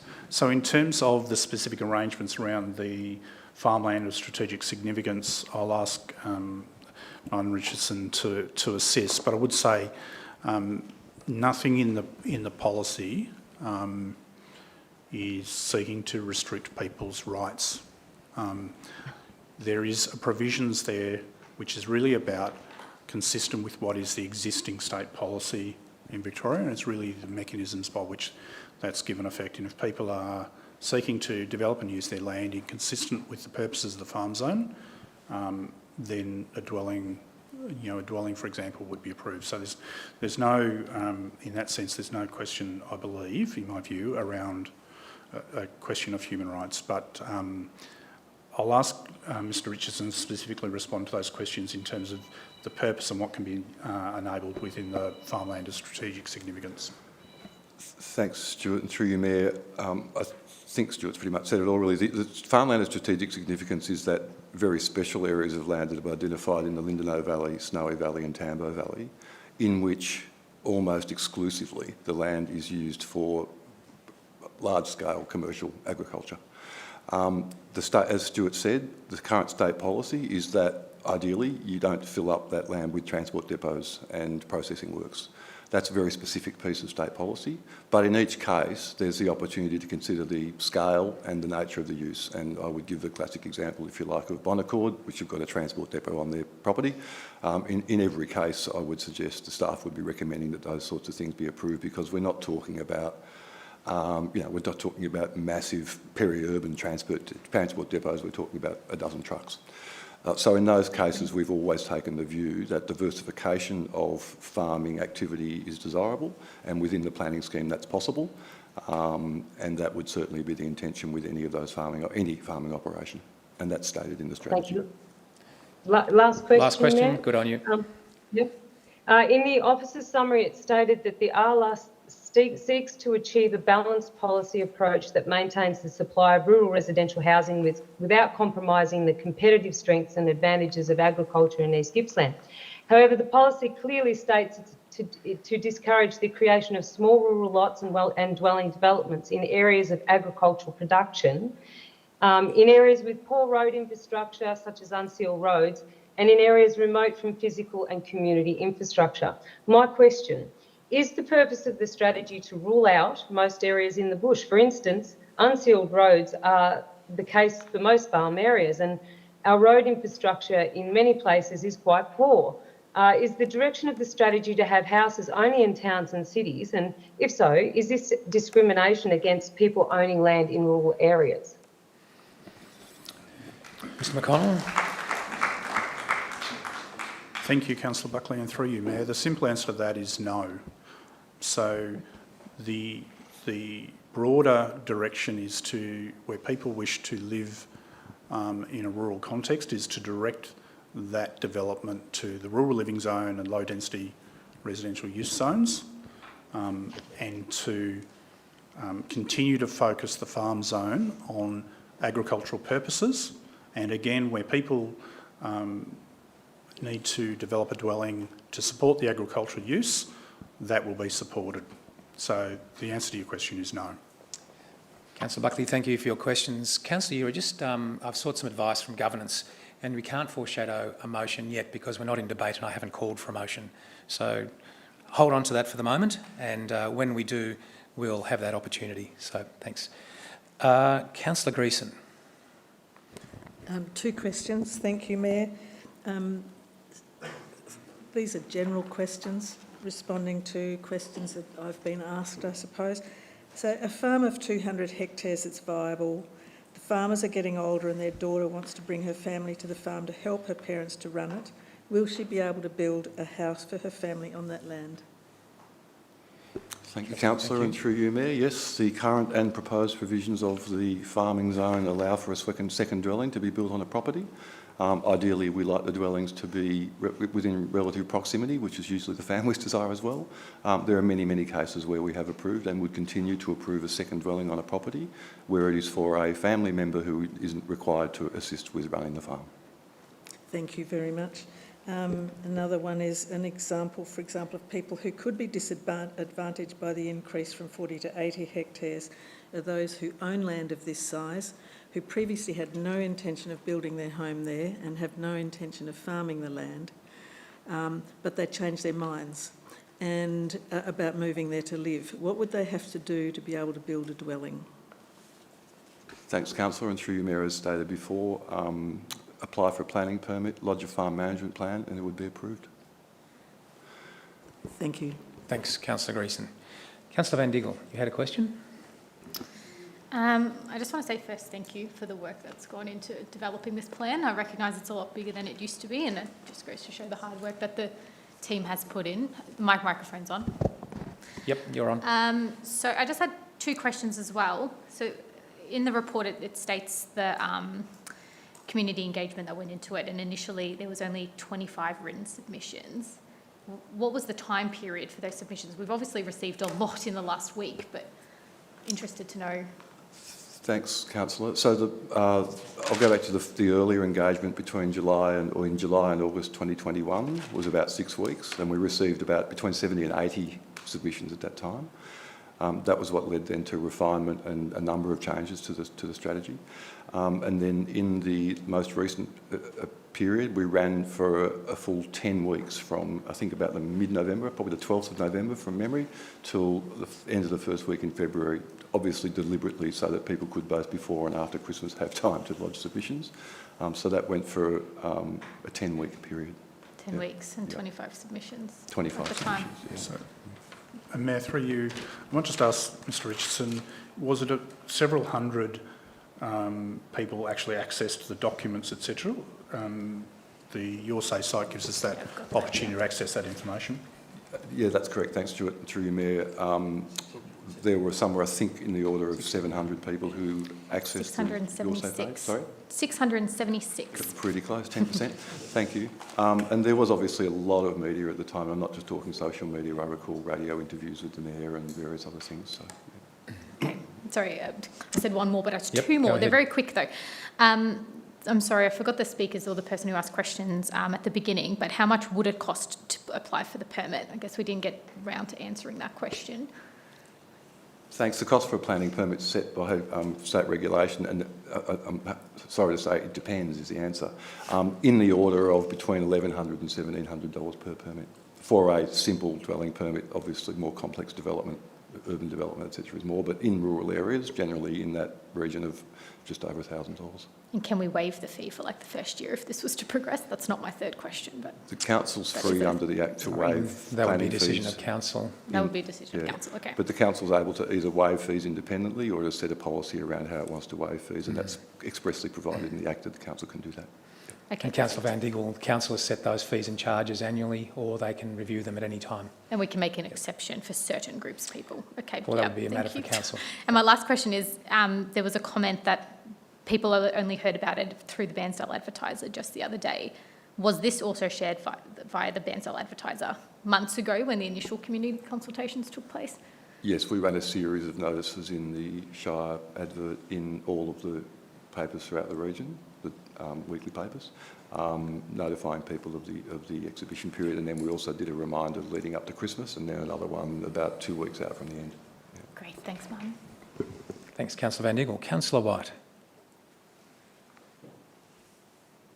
Thank you. Of something that Tom raised before, referring to the remote areas, and I understand that know that many of those remote areas are have forest around them. But probably to you, Martin, what happens to somebody who has 40 hectares in those remote areas but can never farm them for the reasons being that, say, that they're covered in scrub? You could possibly get a house site on them, but by the way this strategy is made up now, if you can't actually demonstrate that you have the capabilities to farm your land, you actually won't get to build. And that might disadvantage many people who have just actually wanted to go to these remote areas simply for the solitude. Thanks, Councillor White. Through you, Mayor. We are aware of, and we've been speaking over the last few months as we've contemplated the strategy with a number of landowners in that sort of grey area. The reality is that much of the forested land within the rural areas of the Shire is in fact not in the farming zone, it's in the rural conservation zone. And that recognises that people choose to live on a property surrounded by lovely bushland for other purposes than farming. Now, as we all know, the requirements now under the bushfire management overlay make it more difficult to build houses, but they still can be built to design standards. So in those cases, in the rural conservation zone, it's actually understood that dwellings are able to be constructed for non-farming purposes. Elsewhere in parts of remote East Gippsland where we've been speaking with people such as Goongerah or Can River or Swifts Creek, etc., there are quite a few smallish parcels around some of those settlements, even though some of the settlements aren't all that visible. But again, as Stuart mentioned, the aim would be that we recognise that. And again, we have in fact approved under delegation a couple of applications in the last couple of months on smaller lots that are within striking distance of a general store or a school or a community hall or whatever the case might be, to reinforce the need to respond to the different circumstances of those remote areas.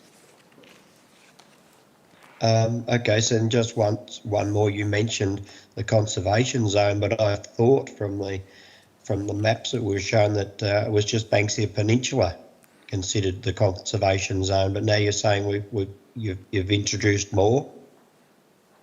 No, sorry, Councillor, through you, Mayor. There's already significant areas zoned rural conservation in the Shire. The Banksia Peninsula issue was a proposal to introduce a different zone for that locality, but there are already very significant areas within the Shire zoned rural conservation zone, and we're not proposing to change that. Thanks, Councillor White. Okay. Councillor Stowe. Thank you.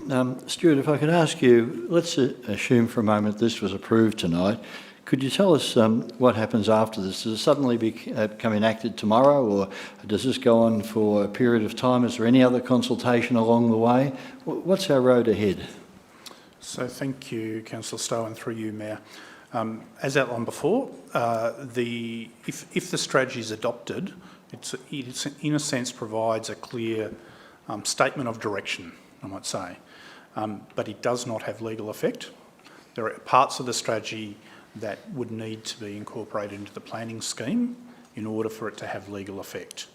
And that process runs with firstly a step to prepare that documentation, council endorsing that, permission from the Minister for Planning, and then there's a further process of exhibition, notification of affected parties, and the opportunity for them to make submissions.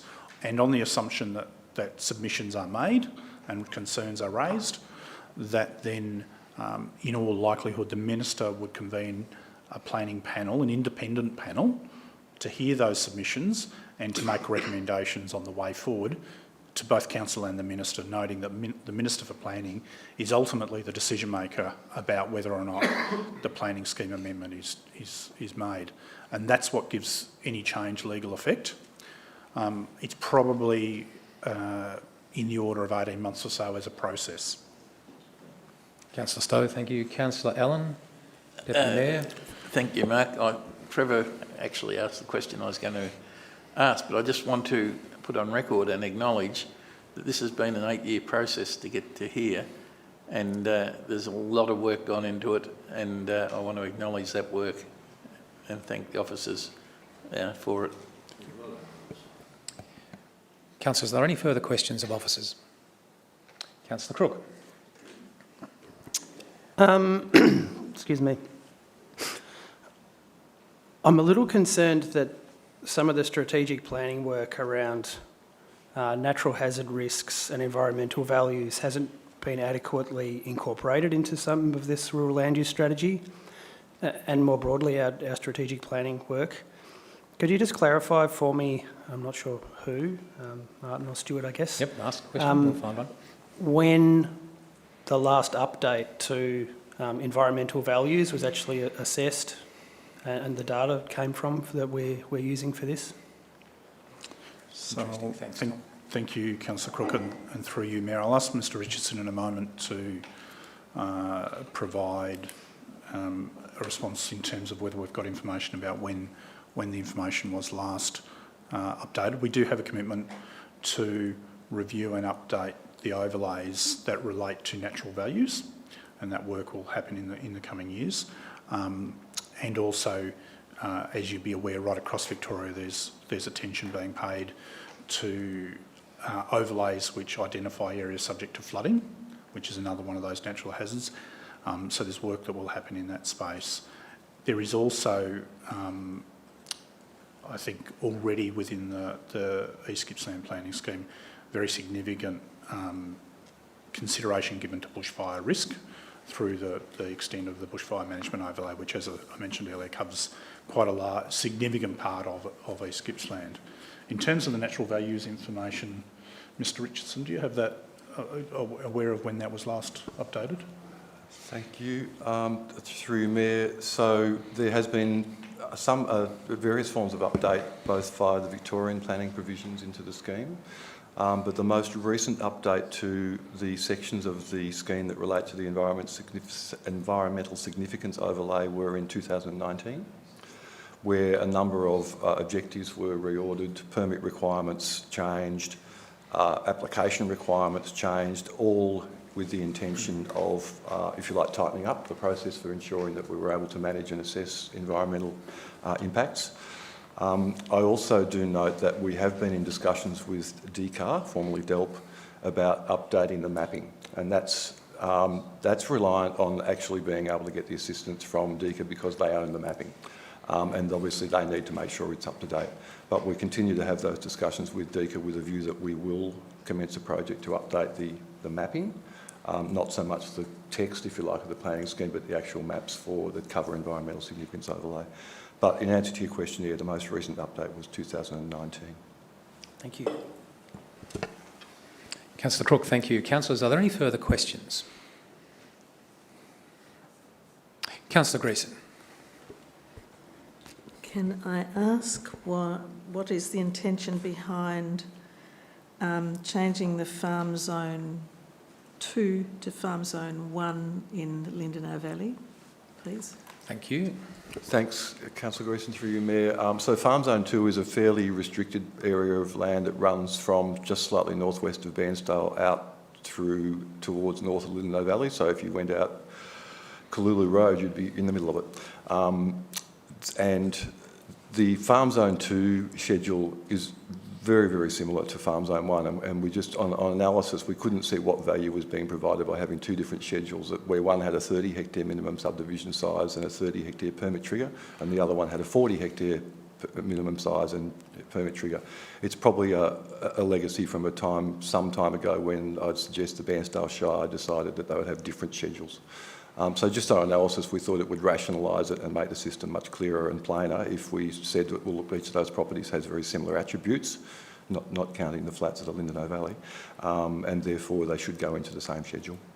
And they were the properties to which Stuart referred to when we wrote those 157 letters or whatever it was to those owners, because we were in fact changing the schedule, or proposing to change the schedule. Thank you. Can I ask two more questions? Two more questions, Councillor Greason. Did you receive any responses from those letters? Not specifically for that area, no. Okay, thank you. I have the other main question for me is about the rural activity zone that's east of Bairnsdale. Why does this strategy not consider a similar zoning for some of the land west of Bairnsdale, where there's the winery, where there's national parks that are wonderful tourist opportunities, and other kinds of smaller niche? Are there places there, given there's a huge number of small lots in that west of Bairnsdale, is there an opportunity for that to be considered? Thanks, Councillor. Through you, Mayor. We felt that those areas, whilst there are a significant amount of large lots, small lots, they tend to be more scattered. And so you've got small lots interspersed between very large land holdings. So, for example, around the Lightfoot Winery, you've got, in fact, that's quite a large holding, but you've got a number of larger properties that are owned for grazing, etc.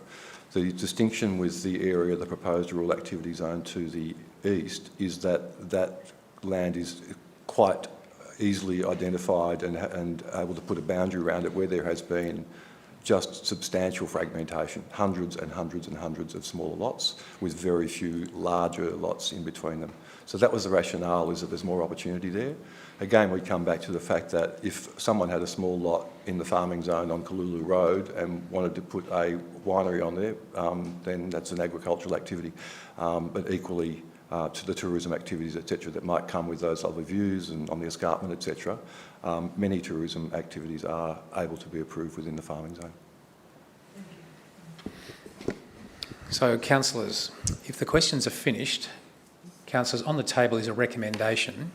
Do I have a motion? Well, I've got two people with their hands up. I'll go to Councillor Uri first. Stand by, Councillor Buckley. Thank you, Mayor. I would like to put forward the motion that this item, 5.1.1, be deferred to allow councillors extra time for consideration of issues raised to be brought back to the council meeting to be held on Tuesday the 25th of July. Councillor Uri, is the motion seconded? Councillor Buckley, are you seconding that motion? Sorry, your microphone's off. The call of the 20s. No. Well, I would second the motion, but with an amendment. So, no, we won't have an amendment yet. I'll just call for a seconder. So, Councillor Greason, you've seconded the motion. Councillor Uri, would you like to speak to the motion? And there may be an opportunity for an amendment. Councillor Buckley, stand by. Thank you, Mayor. This strategy has been a long time in development, as a lot of people have mentioned, and I also would like to acknowledge the hard work of the officers to get to this point. not only writing the reports and gathering and researching background information, but conducting consultations through a variety of means, reading, recording, and certainly advising councillors a lot along the way, including answering our very many questions, which we've demonstrated tonight once again. I'm not requesting or seeking a complete review of the rural land use strategy as it is. I do support the principles in the draft strategy as we see it this evening, and I believe the strategy as it is has clear merit. However, I think it could be better by changing a few of the aspects. For example, I would really like it to see it updated to remove references to DWELP and to be replaced with the new organisational name, of course, of DECA, and to remove references to the native timber industry because that's been changed in the last week. I would also like to have more time to ask questions and further consider some issues which have been raised, and some of those have been raised quite late in the process and need due consideration. Given the amount of work already done, given the expectation of the community and in particular all those who have engaged meaningfully with the consultation process, and I thank those people, I'm not proposing a long delay. Therefore, I seek councillors' support for this motion. Councillor Uri, thank you. Councillor Grayson, you've seconded this. Would you like to speak to the motion?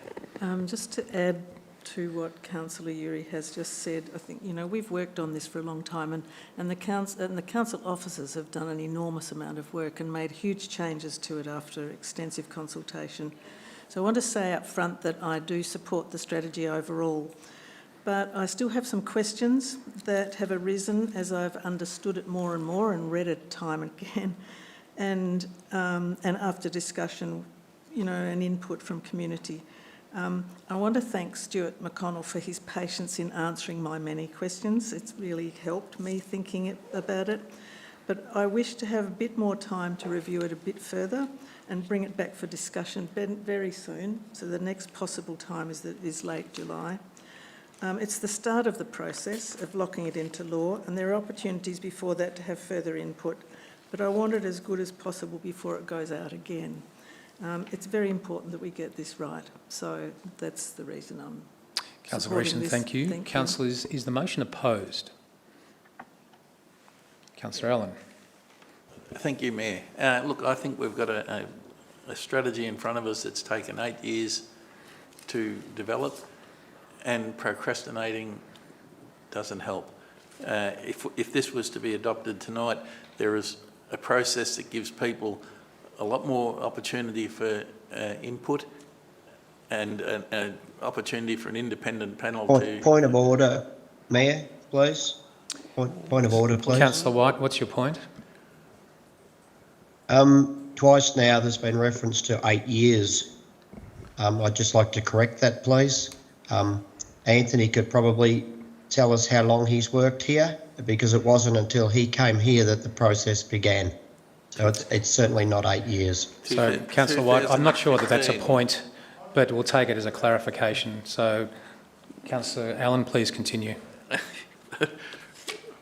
I'll get back to where I was. It actually began in 2015. My maths makes it 8 years. But I think that sooner or later we've got to make a decision.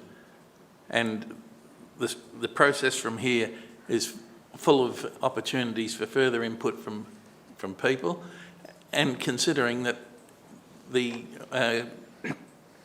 consultation periods have been long, they've been advertised, and until last week, no one said boo. So therefore, I don't support the deferment. Councillors, is an amendment proposed? Councillor Buckley, you proposed an amendment. Yes, I have, but I would like to speak to the motion. Should I do that first? You can speak to the motion, but if... So you're foreshadowing an amendment, but you can speak to the motion. Yes. Sure, go ahead. Correct, thank you. So I won't go over what the officers have said, but if you drill down into the strategic direction of this strategy, it is to inhibit and discourage all dwellings outside of townships and rural activity zone areas, in my view. Many councils such as our neighbouring Shire, Wellington, and recently the Southern Grampians knocked back the changes to the 40 hectare rule, and with good reason. I believe that the proposed changes to the planning policy does remove the landowner's rights for when the property was purchased or gained through farming succession planning. It was with the knowledge that the landholder could build a home on it. With the change to the planning policy, the rights of the property owner will be stripped and then forced to go through an expensive red tape exercise with no guarantee of success at the end. If the permit is denied, this may result in a property being devalued and the only interested buyer would be a commercial farm enterprise who could name their price that they are prepared to pay, thus affecting the value of the property. Councillor Buckley, sorry to interrupt you. We're debating the deferral of this, so they're important points. Yes, but... So... Yeah. But don't I have 5 minutes to speak, Mayor? Yeah, you do. I'm just making sure that you are aware of that's what we're talking to, about the deferral. Yes, but I'm supporting the deferral, and these are the reasons why. Okay, go ahead. Thank you. Yes. The words have been etched into my mind that there will be winners and losers in this policy-making decision.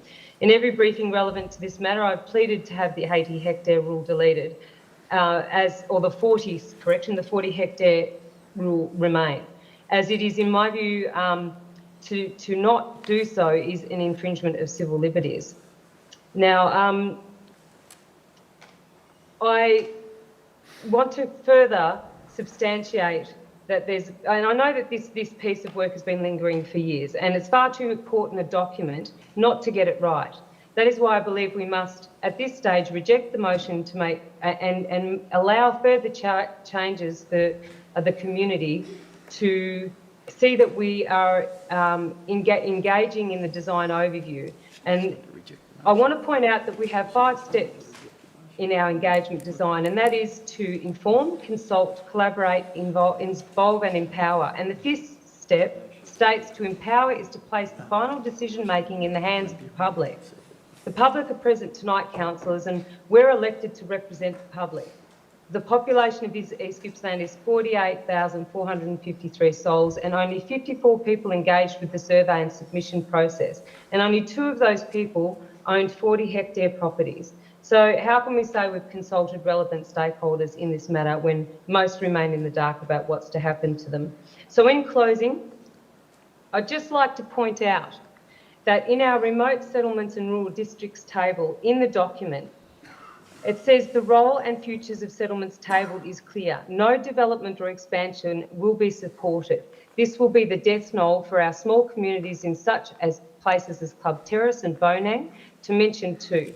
It is clear the policy direction and the implementation of this strategy and subsequent changes to the planning scheme will restrict housing development, create direct impact on succession planning, and remote settlements and rural district communities will suffer as a result.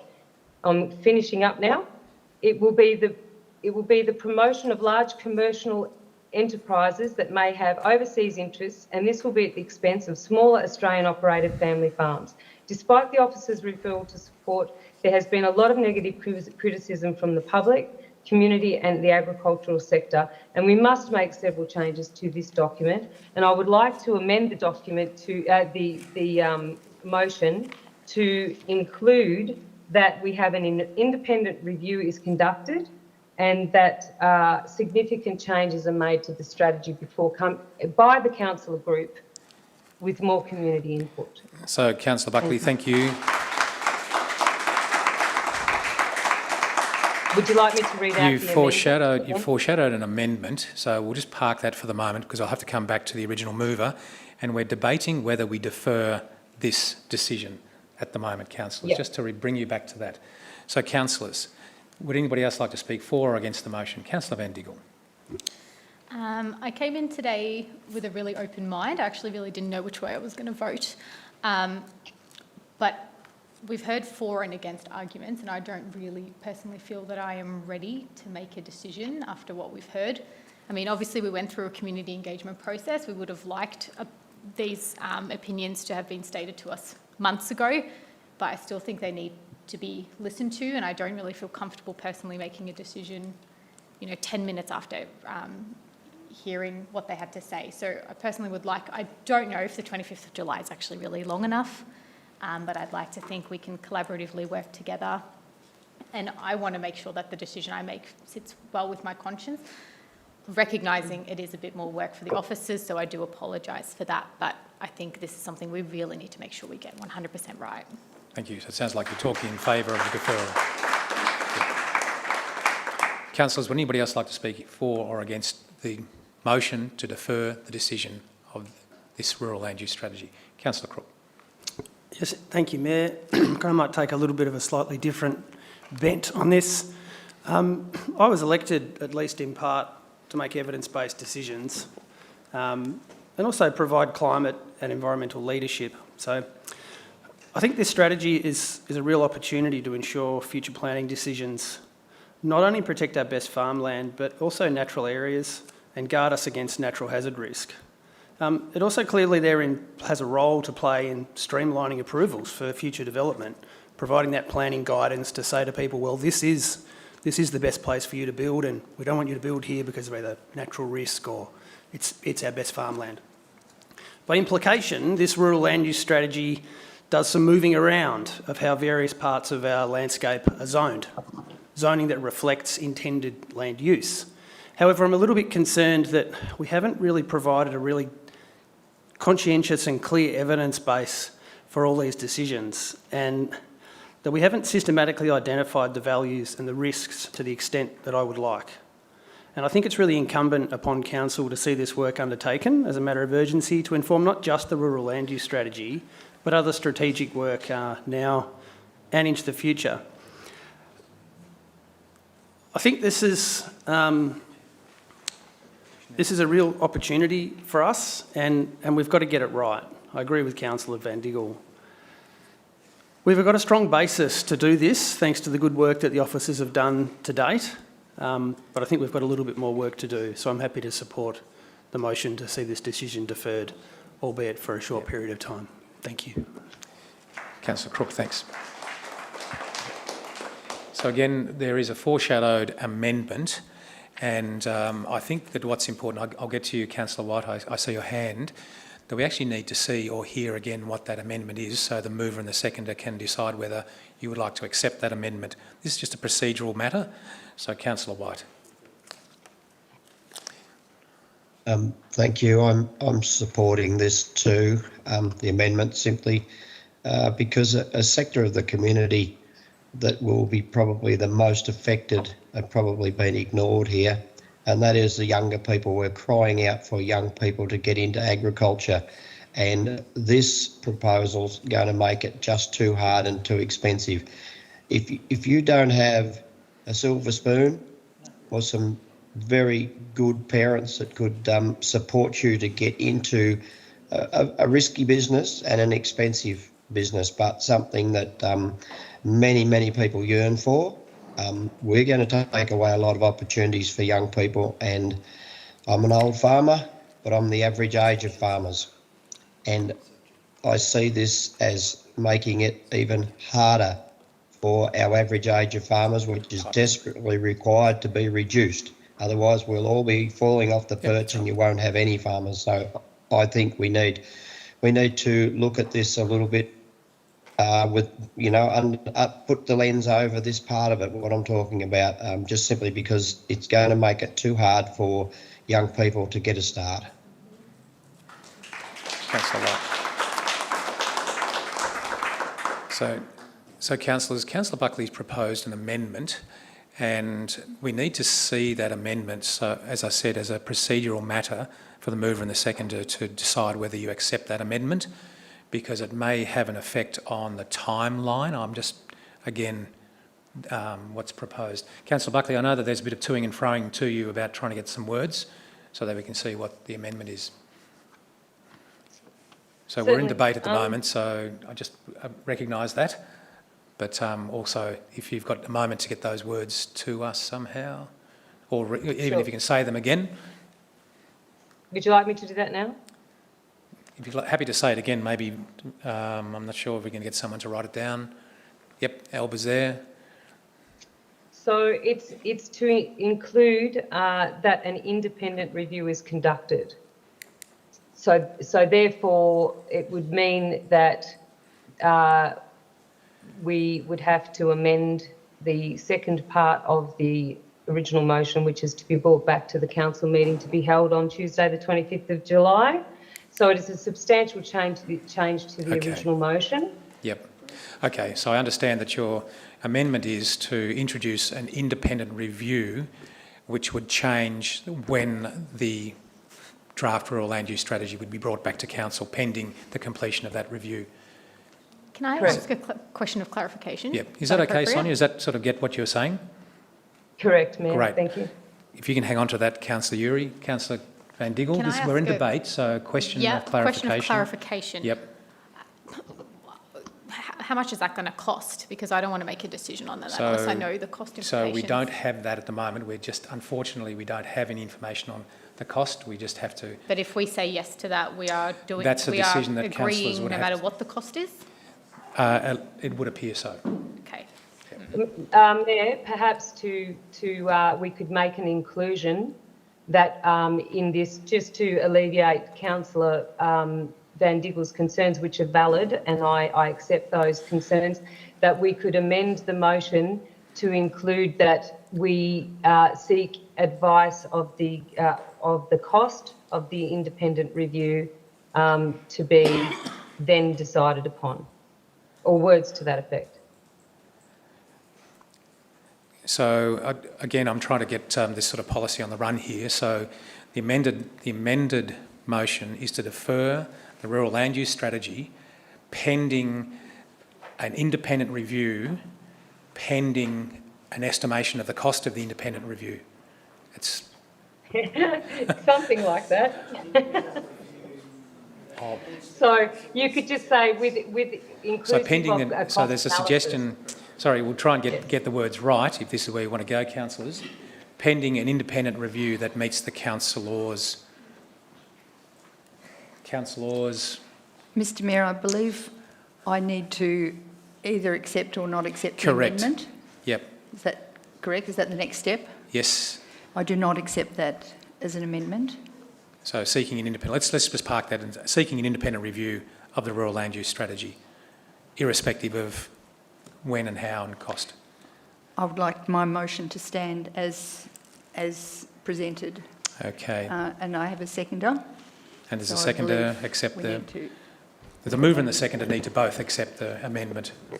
So it's done now, I unfortunately. don't accept the amendment of the amendment. You don't accept it? So unfortunately, Councillor Buckley, the mover hasn't accepted the amendment, but thanks for bringing it to the table. You're welcome. So, councillors, we're back into debate around the original motion that you proposed, Councillor Uri, which was to defer this decision until a subsequent meeting on the 25th of July. 25th of July. There it is. Councillor Uri, you have a right of reply now. Yes, So we're in debate. thank Sorry, you. Councillor Van Diggle. No, I was just going to ask for the motion to be put, if that's an appropriate time, but if you have the right of reply now... So you have a procedural motion on the table that you want the motion to be put. You have another question? Okay, well, there's a motion on the table. The motion be put. And the seconder? Okay, well, you missed the chance of right of reply, Councillor Uri, unfortunately. So, councillors, there is a procedural motion that the motion be put. All those in favour? To put the motion, those against? The motion is carried. 8-1. That was to put the motion. The amended motion to be put. This motion. So the motion is to put this motion. Yes, Yeah, I this think there was a motion. That's what you've misunderstanding with asked. the vote.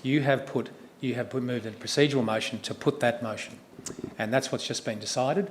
Everybody's in agreement with that. So the motion is 1-8-1. The motion is carried. Sorry, Can we Mayor. just slow down for a second? Yes. Yeah. Can I just get some governance advice here, Yep. just to be really clear? We need to vote on whether the motion be put. We do? As a procedural motion. I don't think so. Yep. Yep. I'm pretty Yep, sure. well, At okay. which point I believe we would then vote on the motion, but can I just All right, clarify so that? stand by, councillors. So the gallery, this doesn't happen very often in terms of a procedural motion like this. So at the moment on the table is a motion to put the motion. Sounds silly, but this is where we're at. So we need to decide whether we're going to put the motion without any further debate, basically. My understanding, and I'll stand corrected, is if the motion is to put it, then we put it.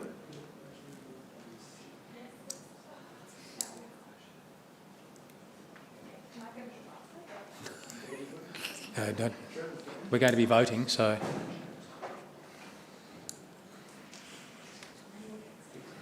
Thanks, Janelle. What is it?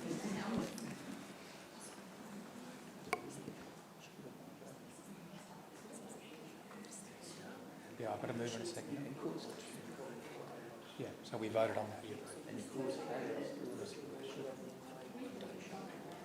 Yep. They're voting on that. When that. Correct, that's right. Yep. That was my understanding. Yep. So councillors, I'm going to put this again and just remind you that when a motion is proposed, on a procedural motion, you are putting that motion, not the procedural motion. So councillors, you have voted on this motion. Yep. So, once again, so we've lost Councillor Stowe? Yeah. Well, he can't vote if he's not here. Correct. So, councillors, the motion is on the table. We have a seconder, and the seconder's left the room. So, the motion is that we vote on this. The motion be put. All those in favour of that motion? Those against? So, Councillor White, I'll just put that again because there was a bit of a lag.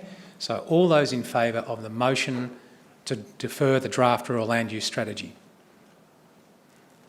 All those in favour of deferring the rural land use strategy? 1, 2, 3, 4, 5, 2, 4, 6. Those against? Councillor Stowe, did you vote or did you do? I voted for. The motion is carried 6-2. 7-2. 7-2. The motion is carried 7-2. Mayor, may I please call for a division?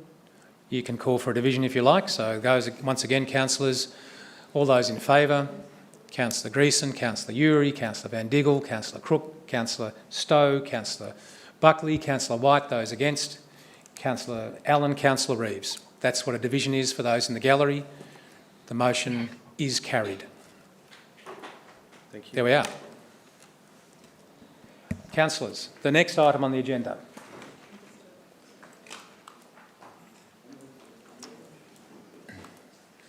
Item 5.1.2. Mayor, could I please say something? Pardon me, John? I need to say something. You can say something. I'd like to get off camera before I'm publicly seen fall off my perch. Councillor White, if you need to leave, then that's fine. We'll excuse you. Yeah, this COVID has knocked the hell out of me, and I've struggled all day, and I just can't go much longer. Go and be where you need to be, John. That's fine. I do apologise, but I'm not going to make it to the end of this meeting. Thank you. Thanks for being here, Councillor White. Members of the gallery, thanks for being here tonight. Councillors, 5.1.2, Draft Municipal Health and Wellbeing Plan 21-25, Well Placed for Wellbeing, General Manager, Place and Community. Stuart. Thank you, Mayor. Councillors, before you is a recommendation to endorse or adopt the East Gippsland Shire Municipal Public Health and Wellbeing Plan, Well Placed for Wellbeing 2021 to 2025. The plan is a requirement of the Public Health and Wellbeing Act, and by way of clarity, that Act requires... Sorry, Mr McConnell, I'll just ask you to stop. I'm just wondering, the members of the gallery, if you could just please be quiet as you leave and feel free to converse when you're outside so we can keep going with the meeting. Thanks for being here. Should we maybe wait a minute, Mayor, for those people to leave?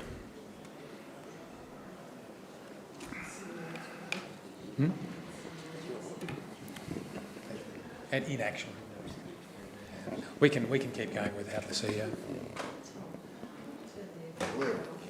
Off. Yeah, there's an Arctic blast on the port side of the room. Mr McConnell, good to go again. So, the Victorian legislation in relation to this requires that a public health and wellbeing plan is developed for the duration of the council. And so just by way of explanation, that is why it is a 21 to 25 plan, even though 2021 is some time ago. There are some specific circumstances, obviously, in East Gippsland with the bushfires and other events that have occurred that have delayed the preparation, and that's been done in consultation with the Department of Health, so they're fully aware of that delay. The Public Health and Wellbeing Plan is not just a council plan, it's a plan for coordinated action on health and wellbeing across the agencies that are relevant on operating in East Gippsland. And there has certainly been significant engagement with those agencies in the development of the plan. The plan brings together the views and inputs from those agencies, but also that's been subject to significant consultation and also has been informed by information that's been gleaned through a range of other consultation processes as well, including the place-based engagement. Importantly, the plan was developed through a period in which has been a lot of engagement underway, and we've sought to be respectful of people's, at times, feeling like their time is limited in terms of involvement in these processes. I do note that the plan that's been presented to you is a text-only version, and the ultimate version that's placed on our website and the like will be laid out with appropriate graphics. As we stepped through the process, there were 5 key priorities that were identified through the consultation. There is a larger number of priorities that in the state Public Health and Wellbeing Plan, but there were 5 selected for particular attention and relevance in East Gippsland, they being livable, healthy and well, safe and secure, connected to culture and community and able to participate.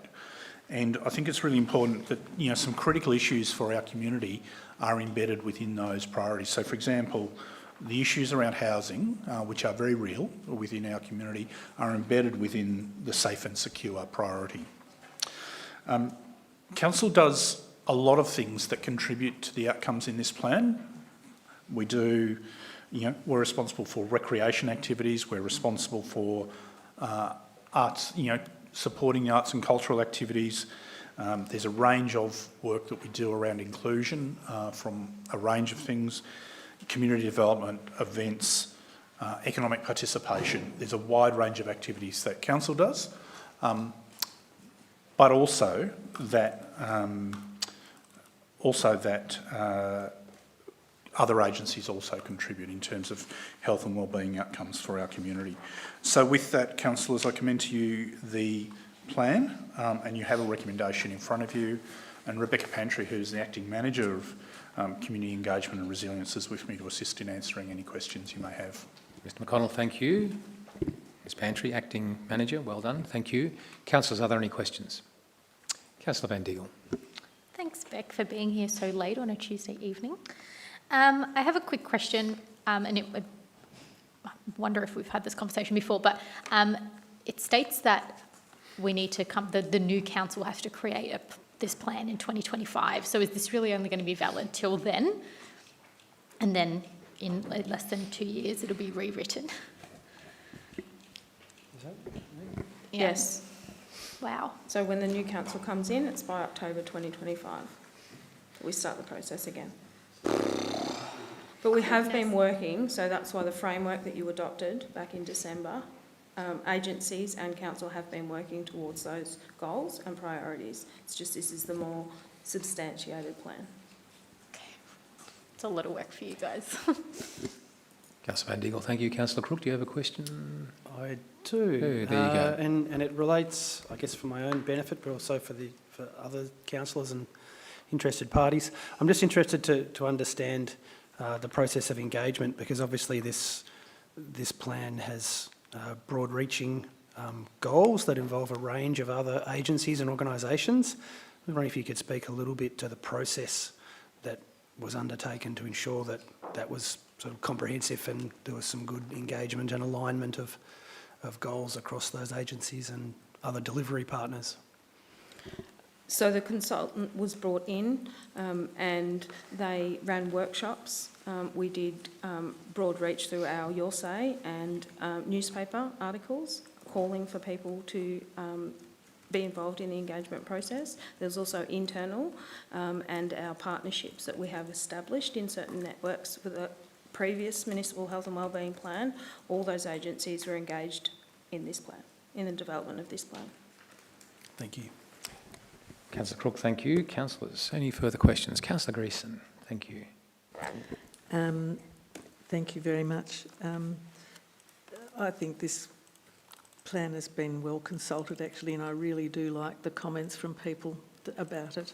I think they're very, very helpful. I've just got a couple of questions. The rates of poverty and suicide and violent crime and family violence and number of people on disability pensions and all of those things, I'd really like to see some research done to have a look at what happens in East Gippsland that's meant that we have those rates. Do you think it would be feasible through this process to maybe partner with Vic Health Promotion Foundation or some other organisation that would actually support that kind of work? Yes. And there's some evidence of that already occurring with our partnerships with Vic Health, especially currently in the youth space, about driving those initiatives and understanding, and it would be Council's role to advocate for more opportunities for research in these areas to understand why, like you have pointed out, East Gippsland is so negatively affected in those spaces. Thank you. That's fantastic.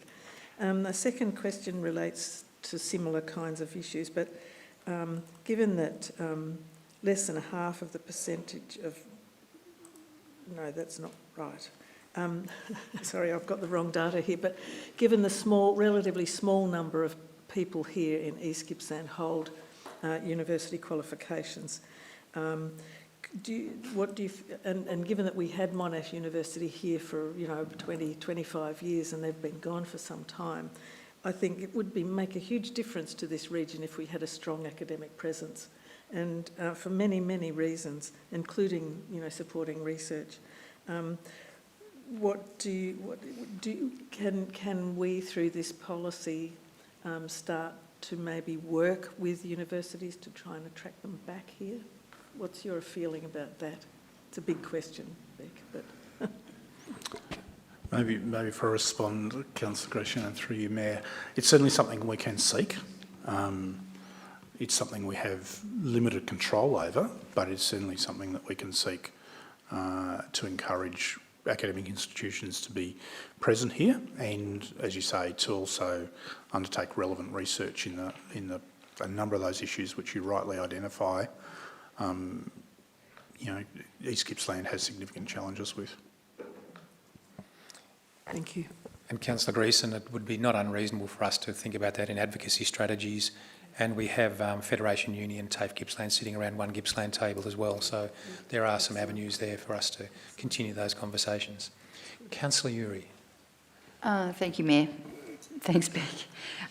My question is around Council's role in this, and I think this sets out that our role is one of leadership and coordination, and working with the other agencies. I'm wondering how we will know that this plan is succeeding. Is it just around the data? Interesting. Outputs are fast, outcomes are slow. So it's continual reporting and continually engaging with those agencies through our network connections. And we also have got approval for a partnership facilitator to work in this space, also to be directly connected with those agencies. So we're getting real-time understanding of outcomes. Mm-hmm. Terrific. And just to follow up, will councillors here, will we receive regular reports about the outcomes? Yep, so annually there's a report process, and that's dictated by the Municipal Public Health and Wellbeing Framework. Terrific. We'll look forward to it. Councillor Uri, thank you. Councillor Buck, you had your hand up, but it's popped down again. Are there any other questions, councillors? Thanks, councillors. Well, in which case, there is a recommendation on the table. Do I have a motion? Councillor Crook. Second to Councillor Greason. Would you like to speak to the motion, Councillor Crook?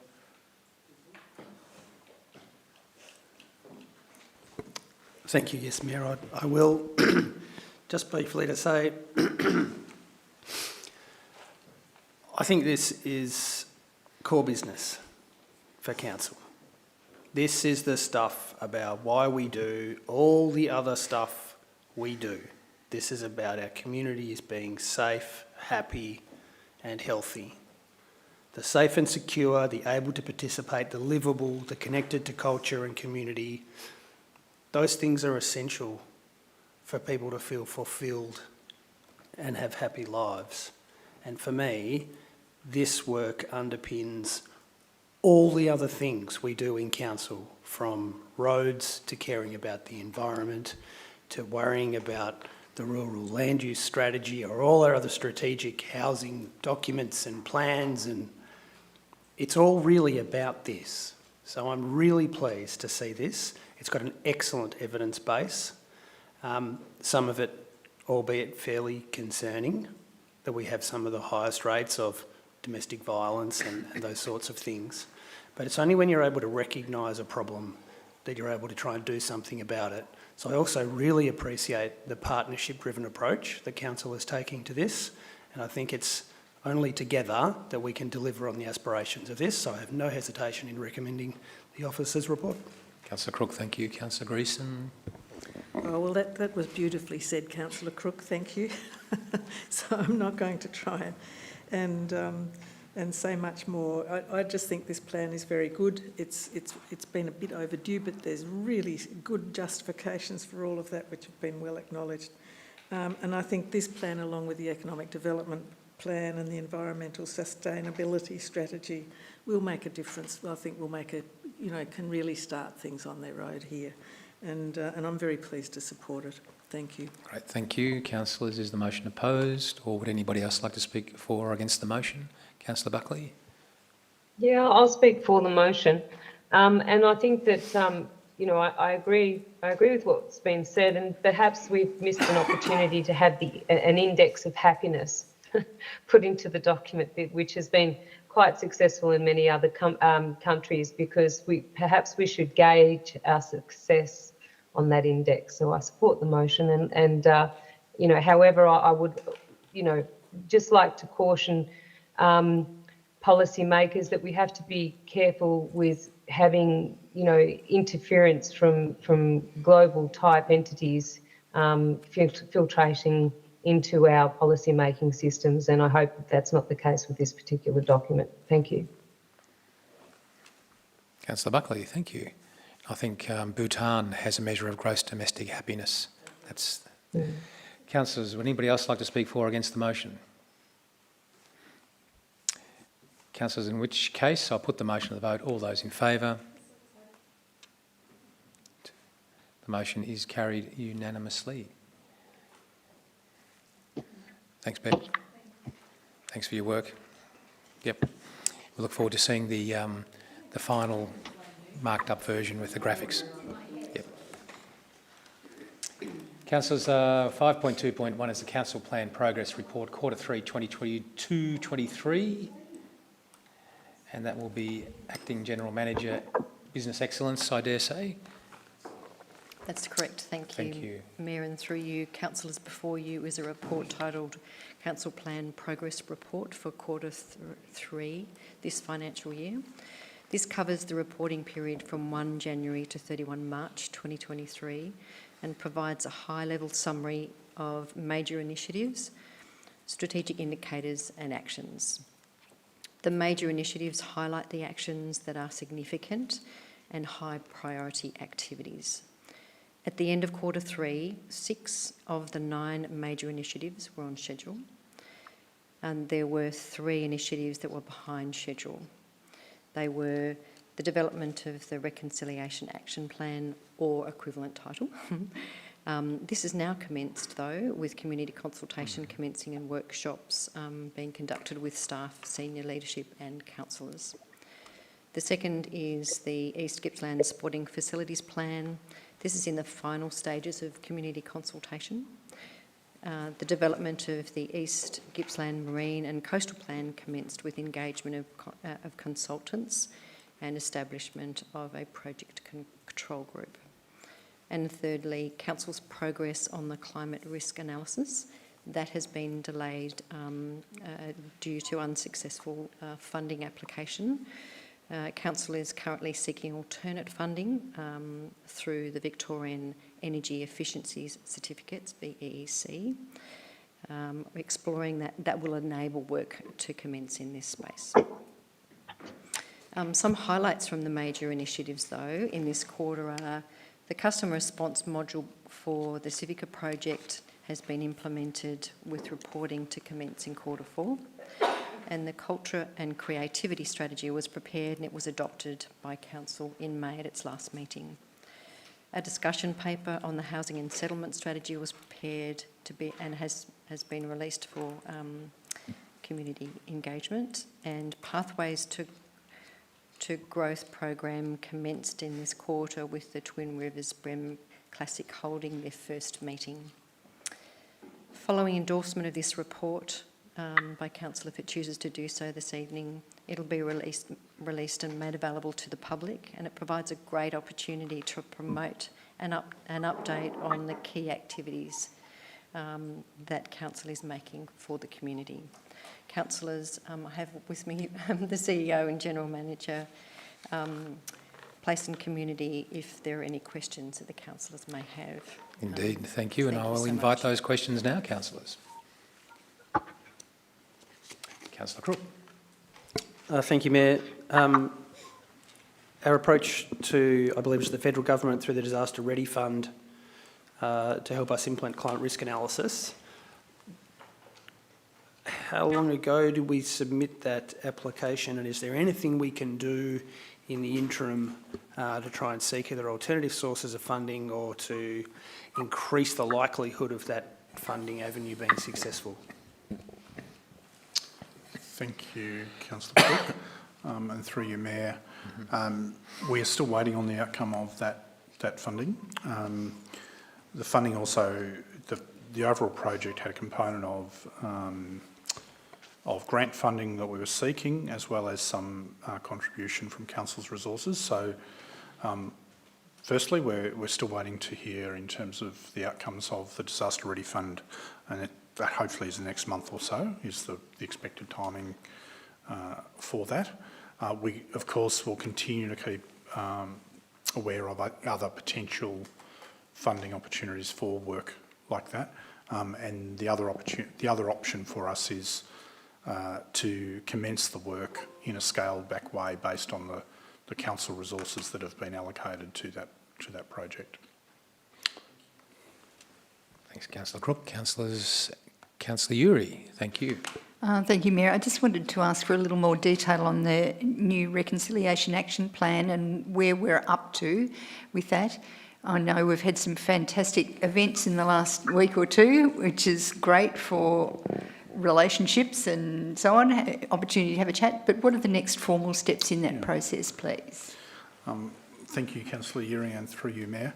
So in addition to the initial conversations with both councillors and staff, since that time our consultant who's assisting us with the development of the plan has been having a series of one-on-one conversations with key people throughout the Aboriginal community to really get a better understanding of aspirations and the nature of the relationship with council and work that through.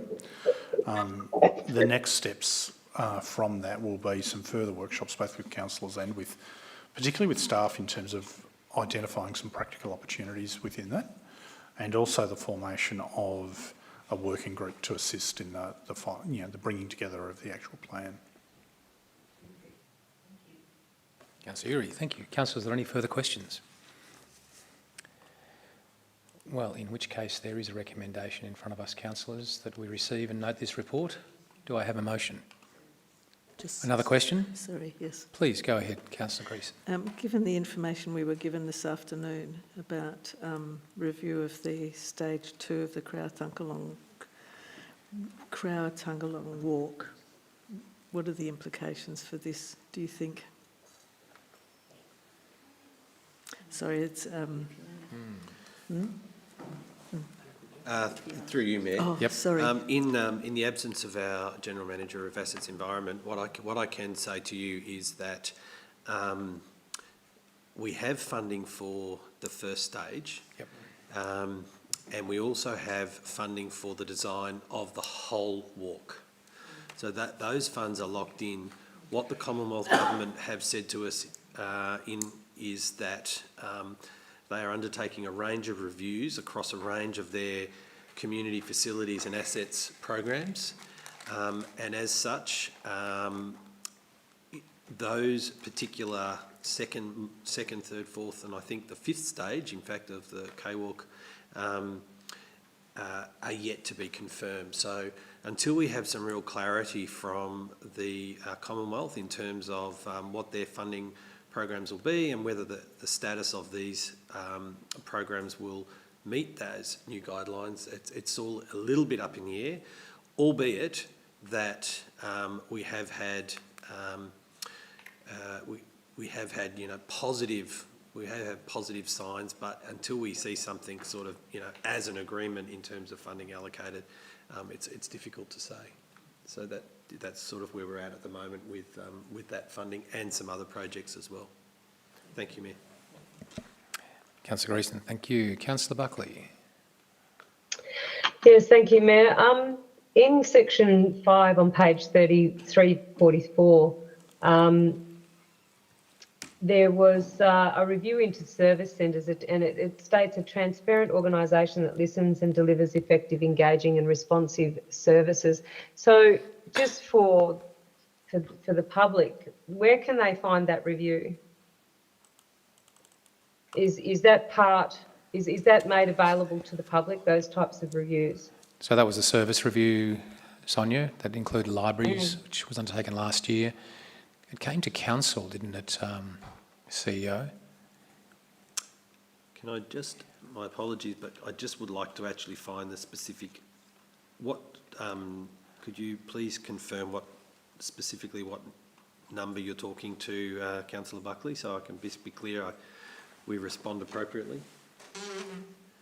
What I'm asking is that we've got this in number 5, it's a clear definition of delivering effective, engaging and responsive services. And I'm just wondering, when the public see that type of statement, where can you, substantiate?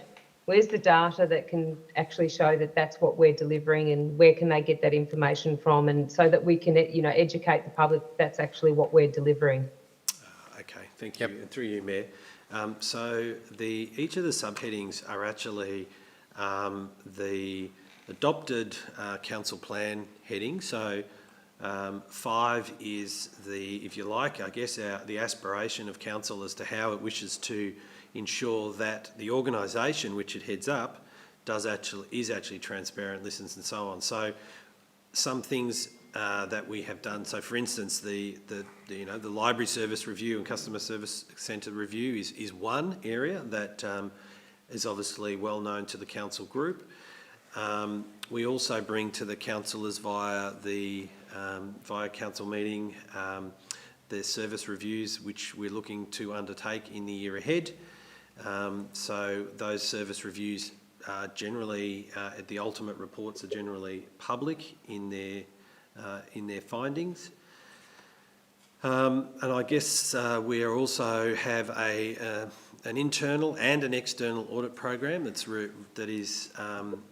reports both to the Audit and Risk Committee and to Council in relation to review of various services across the organisation. There are 4 internal audits done pretty much every year. Another one that you could mention in regards to this is that we have just appointed a consultant to undertake a review of our community engagement, and that will involve both community engagement processes to ensure that we're hitting the mark on those things. So they're the sorts of activities that we do to implement that overarching aspiration objective of the council and then the council report goes into the specific things there as either a major initiative or an action, and they're listed in the plan that we're doing this year. Thank you for that comprehensive explanation. That's appreciated. No problem. And Sonia, that little tag underneath the photo is expanded on. I just had a quick scroll down on page 349. So Action Code 5.4.1 talks about service reviews and about that specific library review in November last year. So it's sort of buried in there. Yep, I found it too. Thanks. Yes, Councillor Crook. On page 332, section 332, don't know if that's a coincidence. The action is to implement a framework to support partners and volunteers to work on key council priority projects on council land. That's in relation to natural values, we're talking land care groups and the like. I noticed the progress on that is at 10%. And the comments that we're awaiting a volunteer management policy to be developed. Now, I know that there are lots of land care groups wanting to do that work, and I'm just wondering if we can get a bit of an update on where that volunteer management policy is at that seems to be holding that ambition back. Interesting. I'm going to have to take that one through you, Mayor. I'm going to have to take that one on notice and come back to you, Councillor. I'm not, I don't have at my fingertips exactly where that policy is up to, and given that it probably would have sat, I think, in the business excellence portfolio, we just need to circle back and have a look at that and find out where that's at and brief the councils accordingly. Happy for that to happen. And also at 3.3.1, above that on the same page, the action is establish which values are to be managed and develop management plans to guide management of key council land. It says progress is at 50%, which is pleasing, but then the comments relate to Toonalook Waters, which is one very small parcel of drainage infrastructure, and then several erosion matters that are still being assessed. Where are we at with all the other parcels of land the council holds responsibilities for that really form the bulk of that work? And is the 50% progress figure actually a reflection of where we're up to in looking after or assessing all those values across all that council land? Or does that 50% just pertain to Toonalook Waters and a bit of erosion? Through you, Mayor. Maybe a question better for Ms Weigel. It would be.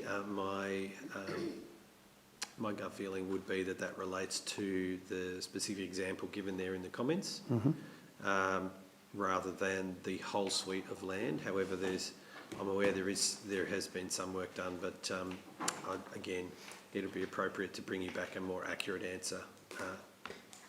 Happy for that to happen. Thank you. No problem. Just as a side, Tom, that work that Eric Serp did, that would form a bit of that, wouldn't it? Yep. And then maybe it hasn't been, recognised in there. What was the name of that document again?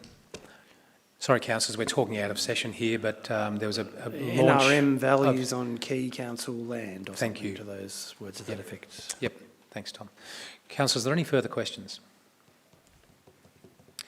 In which case there is a recommendation that I'll scroll back up to, that we receive and note this report. Councillors, there's a recommendation. Do I have a motion? Councillor Uri, Councillor Van Diggle. Councillor Uri, would you like to speak to the motion?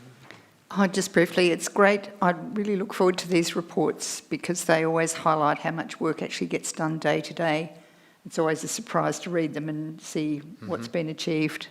But also what's yet to achieve. This is Q3, so we look forward to the next one to round off the 12 months. But thank you very much for this report. Great, thank you. Councillor Van Diggle. I don't have much to add except for obviously the report is the report. It's transparent, it's accurate, so if we can't really not progress with it. But I do appreciate the work that goes into it and also letting us know the diversity of what we actually do at council. Yep. Yeah, and like Mindy said, what we still have to progress, what we've done, and it looks very attractive as well. Councillor Van Diggle. Councillors, is the motion opposed? Would anybody else like to speak for or against the motion? Thanks, councillors. I'll put the motion to the vote. All those in favour?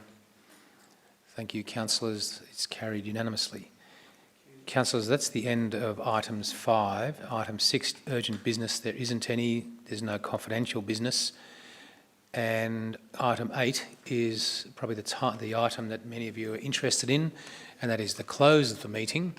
And I will declare the meeting closed at 8:35 with my usual sign-off, and that is to thank the officers for your reports. It helps our councillors make good decisions by having good reports. And councillors, thank you for your consideration and for the vigorous meeting tonight. It was important that that took place. So thanks, everyone. Have a good evening. Travel